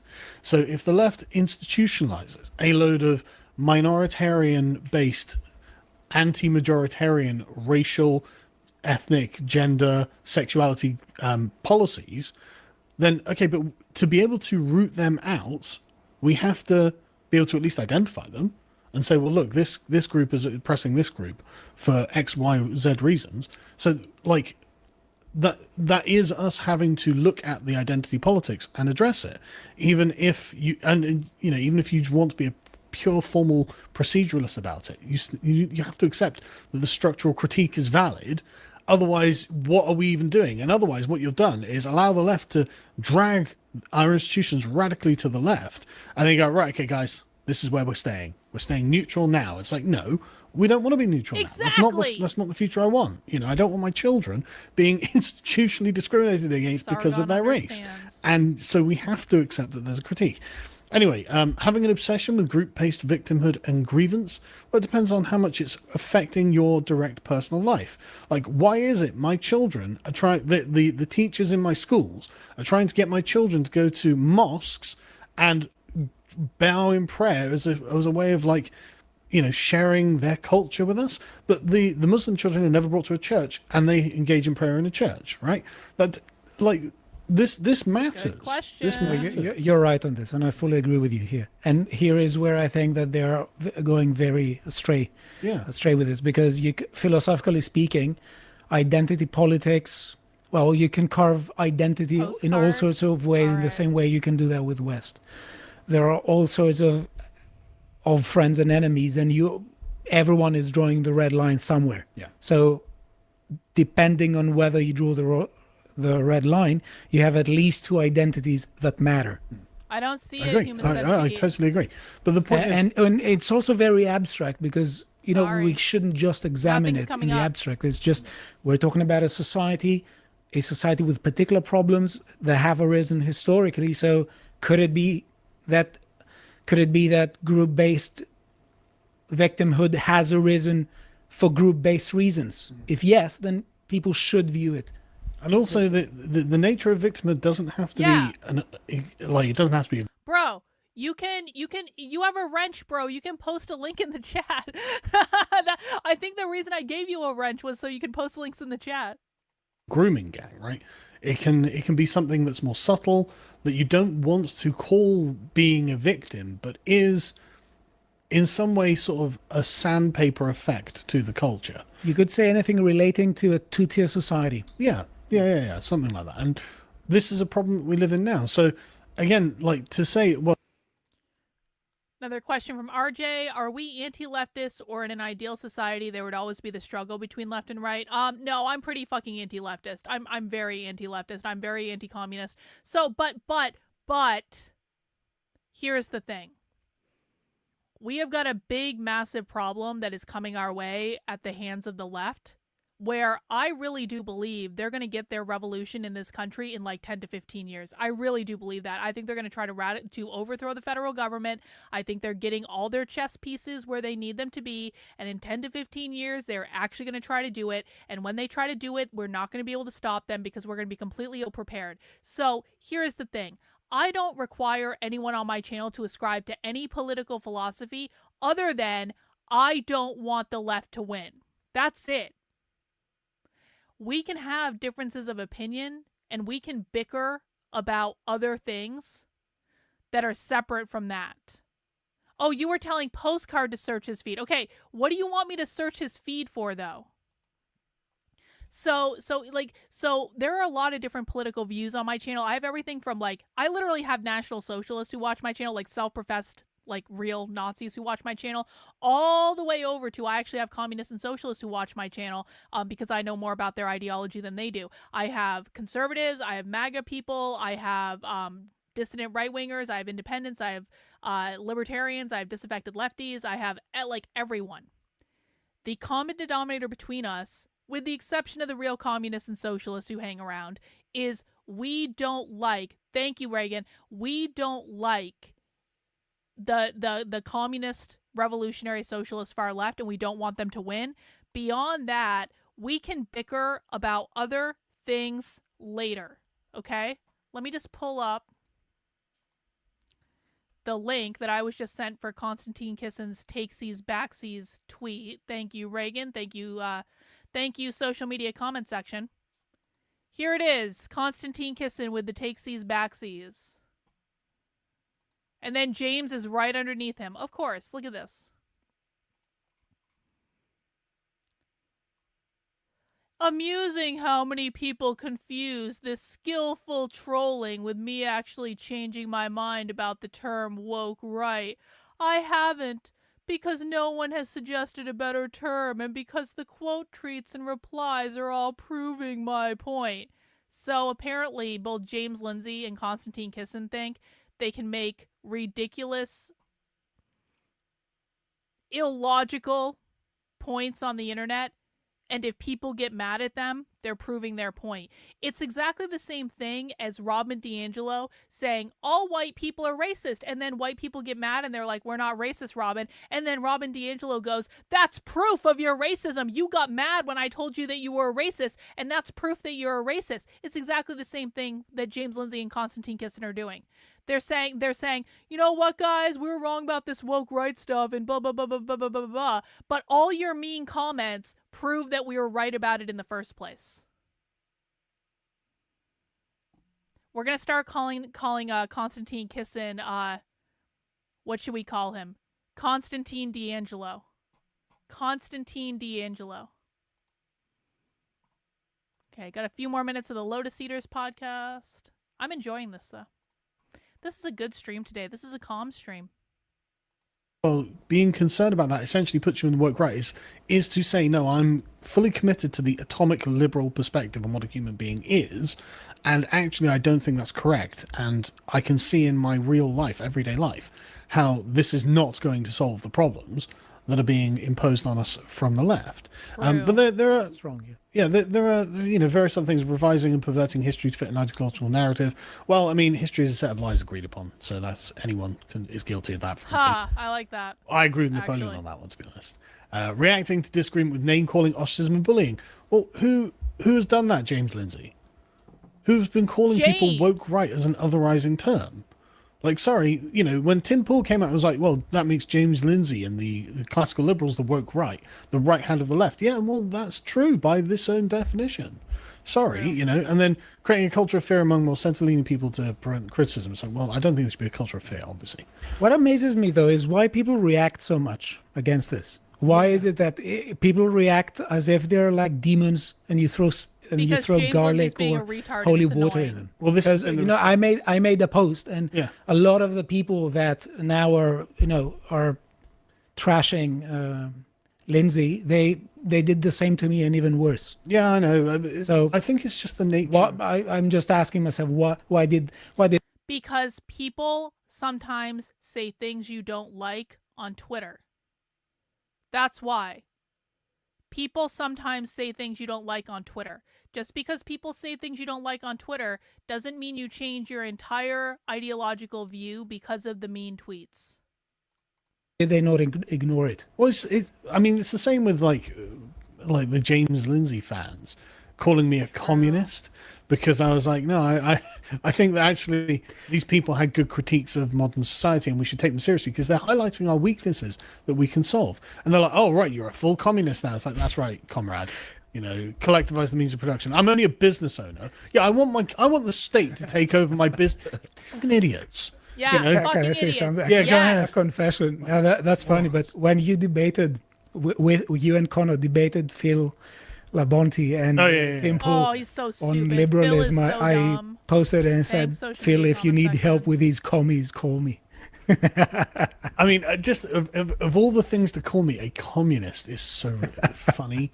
Anyway, we'll leave that there because I know I've been going on for quite a time, time. But basically, you know, what are we even trying to do here, right? It's fine to have structural critiques. It's fine to have an identity, and it's fine to want to protect that identity.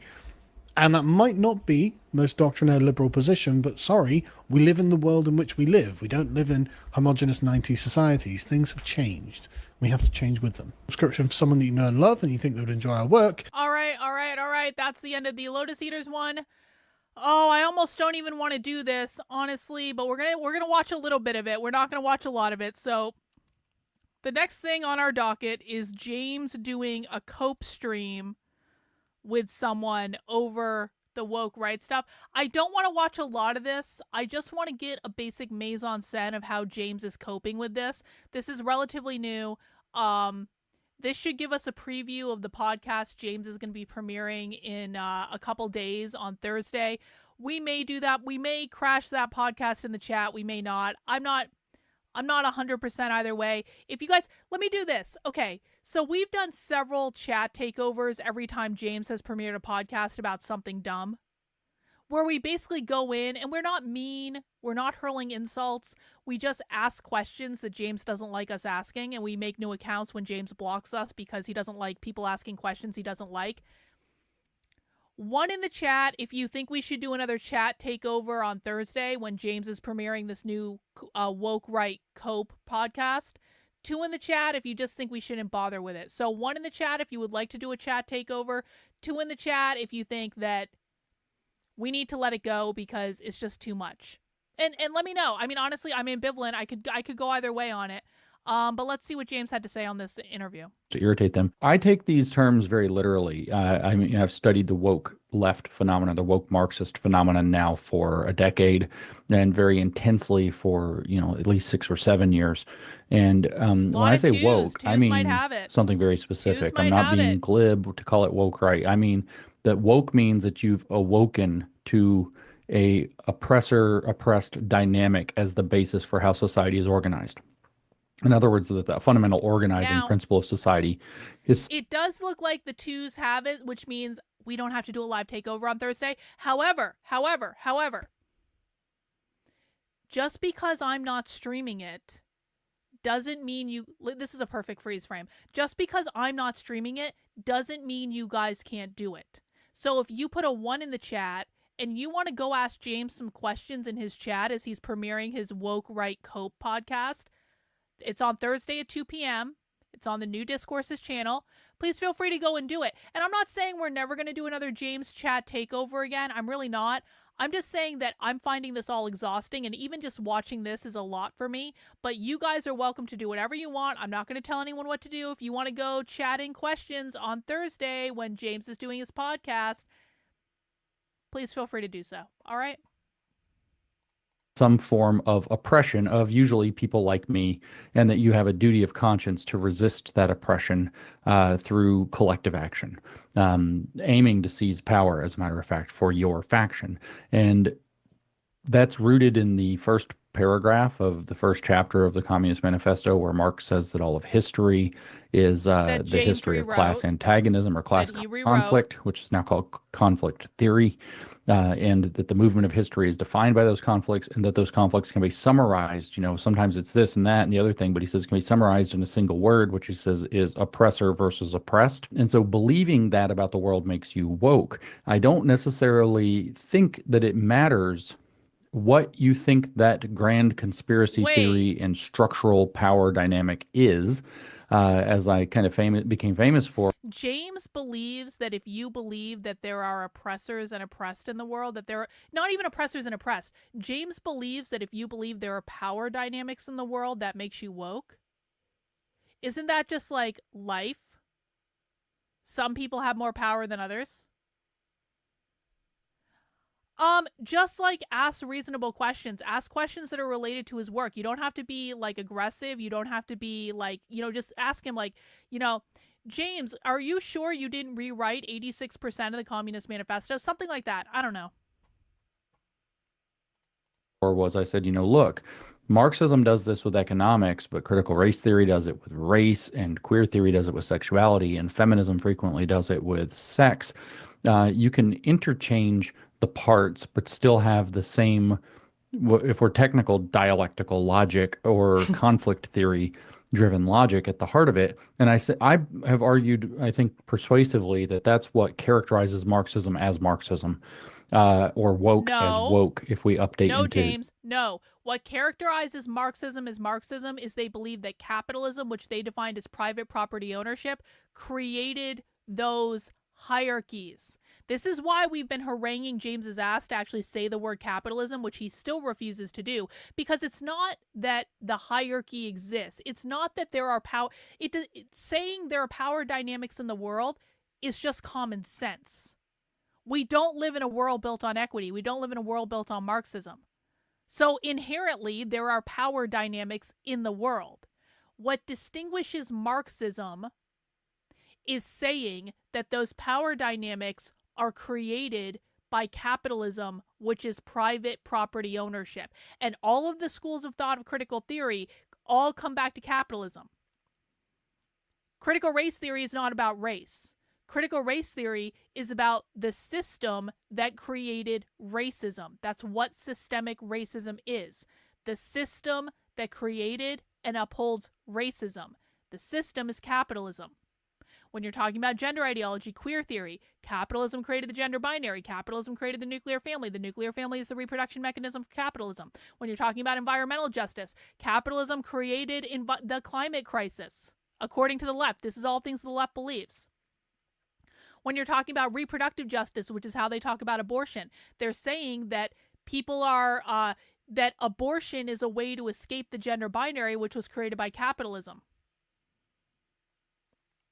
When we're talking about the Free Palestine movement, they're saying Israel were the settler colonists that colonized Palestinian land under the oppressive force of capitalism. Palestinians are decolonizing the land, which is taking it back and removing capitalism. It always comes back to that. So that's what distinguishes Marxism. It's not saying there are power dynamics in the world. It's saying those power dynamics are caused by capitalism. Contemporary slang. And so if you decide to insert a grand conspiracy theory about the true right being excluded from contemporary politics because of a coordinated effort to box out their beliefs, and those beliefs are very frequently either fascist or neo-fascist of some stripe or another, or touching into that, or on the other hand, sometimes they're very theocratic, almost religious fascist. If you say that there's a coordinated effort by the mainstream to exclude people like you, that targets people like you, and that you have now become, by awakening to this understanding of reality, the only true bearers of the correct understanding of the world and the solutions to the problems that we face, then you're probably woke, even though you're on the right. You're just being woke in service to right-wing. Doesn't everyone believe that their ideas are the correct ideas? I mean, James is basically saying, if you are on the woke right, you believe you've woken up to hidden knowledge, because James wants to paint this all as Gnostic, right? You've woken up to hidden knowledge about how the world works, and you think your ideas are right and everyone else is wrong. Doesn't everyone think their ideas are the right ideas? If people didn't think that their ideas were the right ideas, that they were informed by knowledge that was acquired over the course of living life, then why would they have those ideas in the first place? So saying, like, these people think that they have the right ideas about everything, well, of course they do. James also thinks he has the right ideas about everything. James would say I'm on the woke right, but I absolutely think I have the right ideas about everything. Beliefs or values. So who are some of the thinkers you think fall most notably into that category? I mean, would you put somebody like J.D. Vance, a post-liberal or critic of liberalism, into that category? The short answer is yes, sort of, but not completely. The reason this is hard to answer, and I'm not being, evasive here. The reason that this is hard to answer is because what I've called JD or am Vance is the calling, woke right. for lack Okay. of a better term, and I stress that again, the woke right is it's still in very many factions that don't agree with one another on some very fundamental things. And so on the one hand, you have, these kind of very edgy, Jew hating, women hating, homosexual hating people called the Groypers that are, blatantly thinking there's some huge conspiracy. I'm a woman. The Groypers don't hate me. Well, some of them do, but most of them don't. Many of them don't. Nick certainly doesn't hate me. In fact, I can prove Nick Fuentes doesn't hate me. Hang on. Let's prove that Nick Fuentes doesn't actually hate me. A true Polish patriot. Carlin B. sent We love the $100. Poles. Exceptional monologue tonight. You're the only commentator who can be trusted to tell the truth. I do not regret voting for you at all. The far left is already organizing and about to start causing a lot of problems again, and they're going to poach heavily from the Democrats. It will be worse than people think. Thank you for the big super chat. I appreciate it. Thank you, Carlin. You know what? And Chris Burnett went against you. That's how I knew he was a total fucking asshole. He went against Carlin. I said, that's it. That's it for him. Time's up.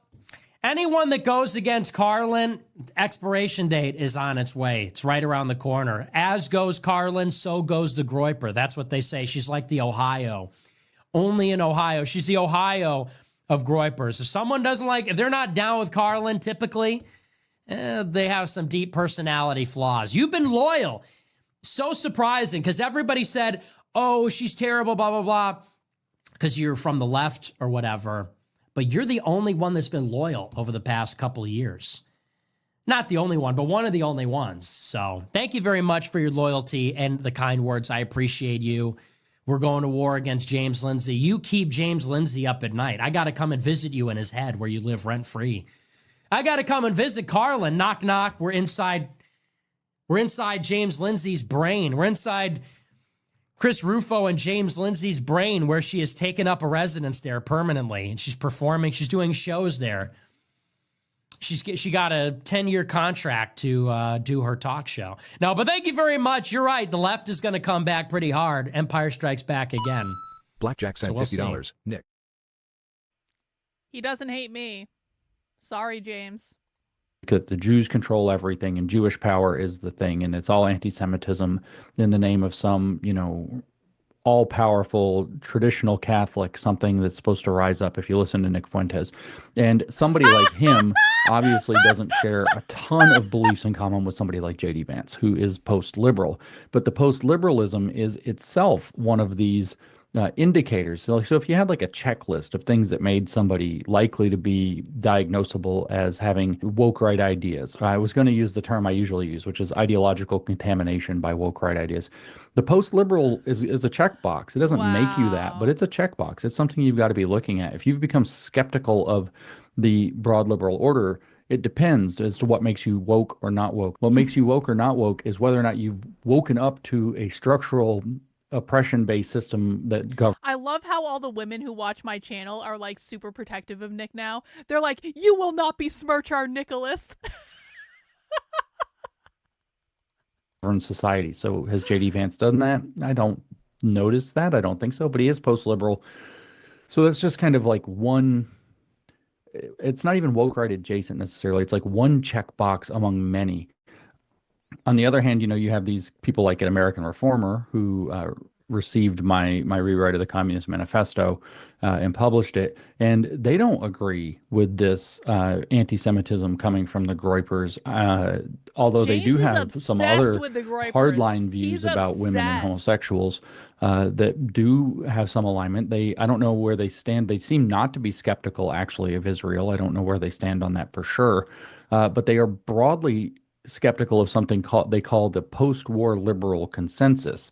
And the point of the post-war liberal consensus, the war being World War II, was that we're not going to do fascism anymore. We're not going to have another Hitler. And the creation of Israel was actually... Yep. For any Groypers, I want credit. Most of us had no idea who Nick Fuentes was until I started watching Nick Fuentes, and now my audience thinks that Nick Fuentes is pretty important and watches him all the time. People in my audience probably watch Nick more than I do. Not that I don't watch Nick, I obviously do, but Nick is on the internet a lot, and I don't have a lot of time. But yeah, you're welcome. I know I don't have the biggest audience, but I have one of the smartest. Supposed to be part of that program, to give the Jews a place where they could be in a single state, with good defense, and why not put it in their indigenous homeland, was at least part of this so-called liberal consensus that they're extremely skeptical of. So I don't think J.D. Vance is necessarily woke right, but I am concerned about his post-liberalism.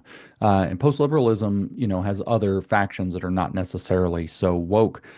But when we get metaphysical about it, very frequently there are deep undercurrents. Okay, I mean, I don't know how Gnostic. weedy you want my answer, but a lot of post-liberalism, probably J.D. Vance's, is based off of Leo Strauss. Leo Strauss was Heideggerian. Heidegger was deep in the veins of these kind of woke, kind of Gnostic theories about how the world works. We've been flung into a world outside. There it is. J.D. Vance is a Gnostic, according to James Lindsay. James's big problem, and this is another great freeze frame, James's big problem is he thinks that every single person who considers an idea ascribes to the entire philosophical history of that idea. And that's just not the way the world works. People can consider ideas without having any idea of the philosophical history that led to that idea. They can also agree with ideas for different reasons than the philosophers agreed with their ideas. We are not all beholden to dead philosophers from hundreds or thousands of years ago in every single thought that we have in our heads. Of our own choosing, and it's this kind of prison that we're all in, and so now we're going to explore what it means to be in such a world. And that's a very Gnostic kind of belief system. So waking up to the true reality, is kind of downstream from that. How deeply Heideggerian J.D. Vance is, I don't know. I don't suspect very much. But Leo Strauss was very Heideggerian, and so ideological contamination is a good way to describe the phenomenon of having picked up some, but not all, of a militant ideology. I think that speaks specifically to the utility of Marx in the context of the American Reformer as well. And their response, you obviously wrote about this as well, is really interesting. They say, well, we were unaware of its authorship and motive. It is still a reasonable aggregation of some new right ideas repackaged into Marx's effective rhetoric. And when Mike Cernovich was criticizing you, he also mentioned there were critical theorists like Marcuse, I think is who he cited, that were sort of onto something about capitalism. And I find that really interesting, James, because you point out that sort of a concept. I'll bet all the money in my bank account this woman doesn't know how the left defines capitalism. Of the point that you were making, but Marx is writing in the midst of the Industrial Revolution. These folks talk about the post-war liberal consensus, post-war being the technology of like nuclear weapons, creating a legitimately new world order, to use that in a very literal sense, as opposed to a conspiratorial, pejorative one. What role do you think those two kind of historical hinge points play in how Marx is looking at the world, and why conservatives now are embracing potentially that Marxist dialectic, as you say? I've been shocked by this response. We were, of course, You were shocked. I told my James, you were shocked by the response? Isn't that interesting? Because you're now telling us that that you did all this just to bait people.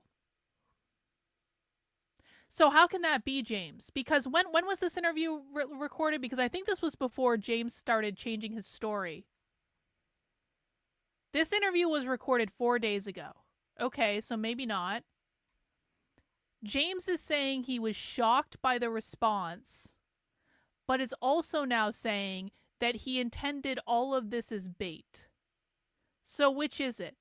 Exactly. Yeah, James, you keep telling us it's all a troll.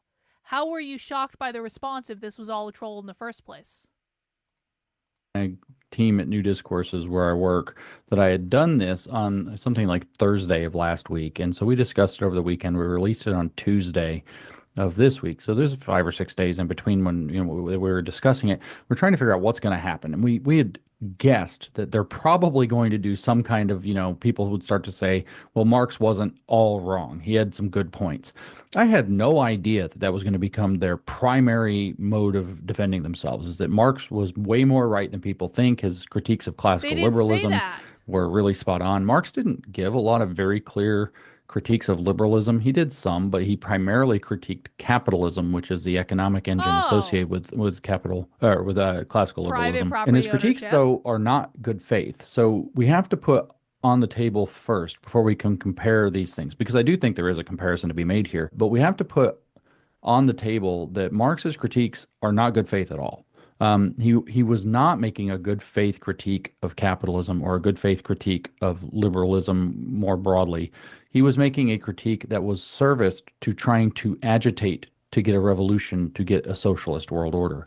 His critique of liberalism or capitalism was in fact that the means of exploitation from feudalism into the capitalist phase had changed, and that created certain problems and externalities that he used as agitprop to agitate the people who had enjoyed or had a better circumstance in some ways under the feudal arrangement than they were receiving under industrial capitalism.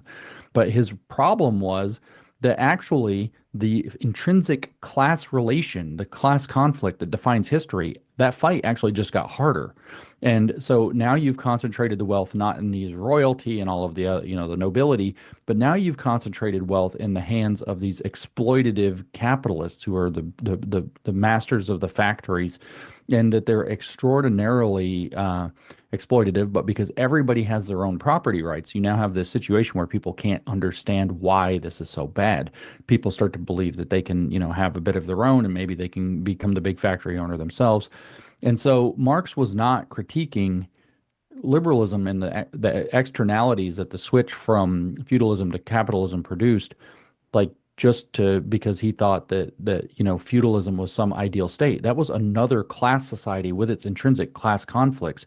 That was not socialism. And so Marx's goal was to agitate to get a revolution for socialism. So we've got to start there, unfortunately, which is a lot to unpack before we start talking about this comparison. But yeah, Marx was a reactionary, just like the guys at the American Reformers are reactionaries. I've done a number of long threads. I haven't really talked about it too much elsewhere, but I've done a number of long threads on X talking about how Marxism is as they call it, a return movement. Look at this. Marx is. Look at this. When James says return, he uses the V instead of a U. Does anyone know why he did that? Any guesses about why James is using a V instead of a U in return? Yeah, we're live for the moment.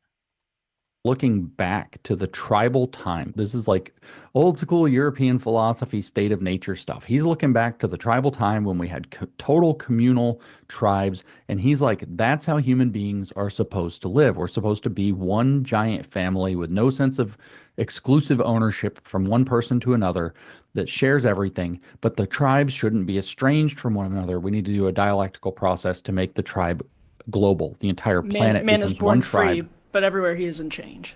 That's right. Drawing inspiration from Rousseau, obviously. So this is like another state of nature. So what Marx is doing is the way that these philosophies like Marxism work, it's like these progressive philosophies, is they look back to some idealized picture of the past and then project a dialectical expansion of that into the future and then say that's their inspiration. So now we're going to have a global commune. But the fact is, he's still looking back to man's state of nature as the ideal.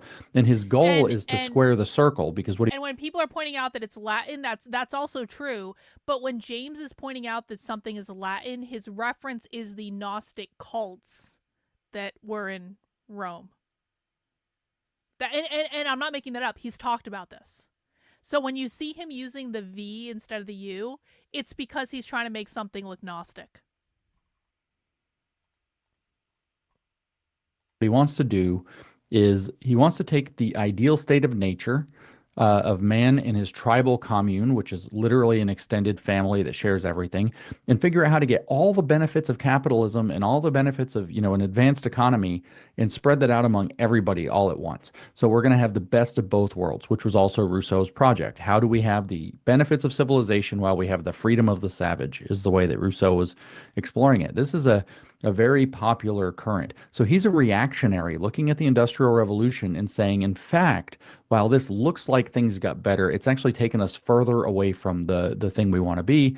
However, history moves this way. This is kind of the cunning of history, or the cunning of reason from Hegel being adopted. History moves this way because what actually is happening with capitalism is that it's socializing the means of production into very few hands. So all we have to do is overthrow those factory owners and then convince the population that that was the right thing to do, and we will already. Yeah, that's not what the left believes today, James. I mean, maybe James also says that Hegel was a wizard, so who the hell knows? That's not what the left believes today. But you know what?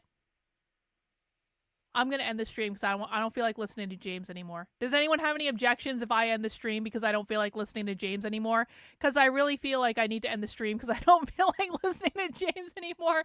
Hey guys, I just want to remind you that if you want to get access to my breakdowns of the real far left, head over to my Substack. That is Carlin, KARLYN.substack.com. You can find a clip where I explained yesterday how conservatives could have stopped queer activism. You can find articles in my Woke 101 series explaining why communists say real communism has never been tried. I also posted another one explaining why communists engage in capitalism. All sorts of great stuff. If you are new to my work, head over here to the section that says new to my work. And the thing I really recommend people listening to is the How to Speak Socialist crash course.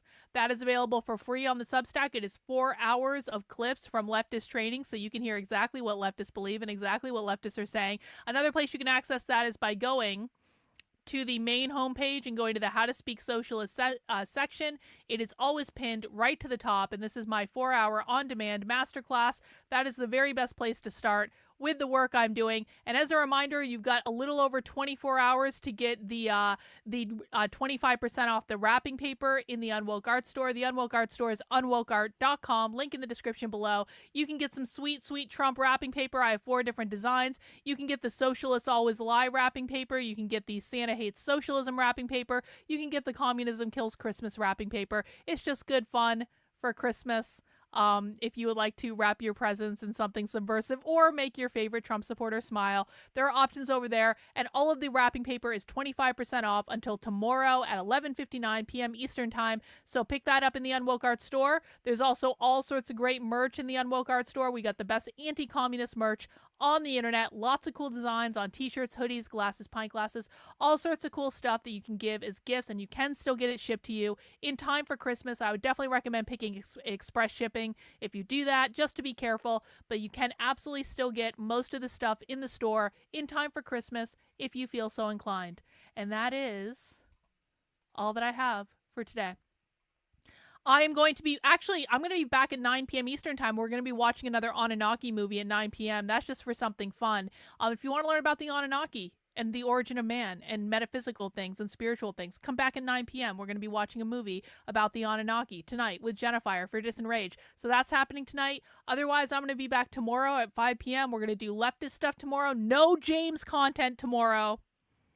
Unless something happens, we're doing leftist stuff tomorrow. All right, guys, that's all I have. Thanks for hanging out. I appreciate it. We'll see you soon. Bye.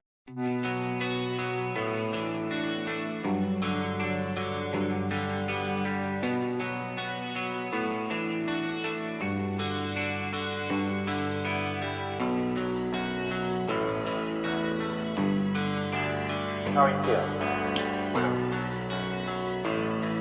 How long have you been here? 3 months, May 17th. And what brought you? That's difficult to answer.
how is it that playing the piano for people has eventually resulted in your being here in the hospital?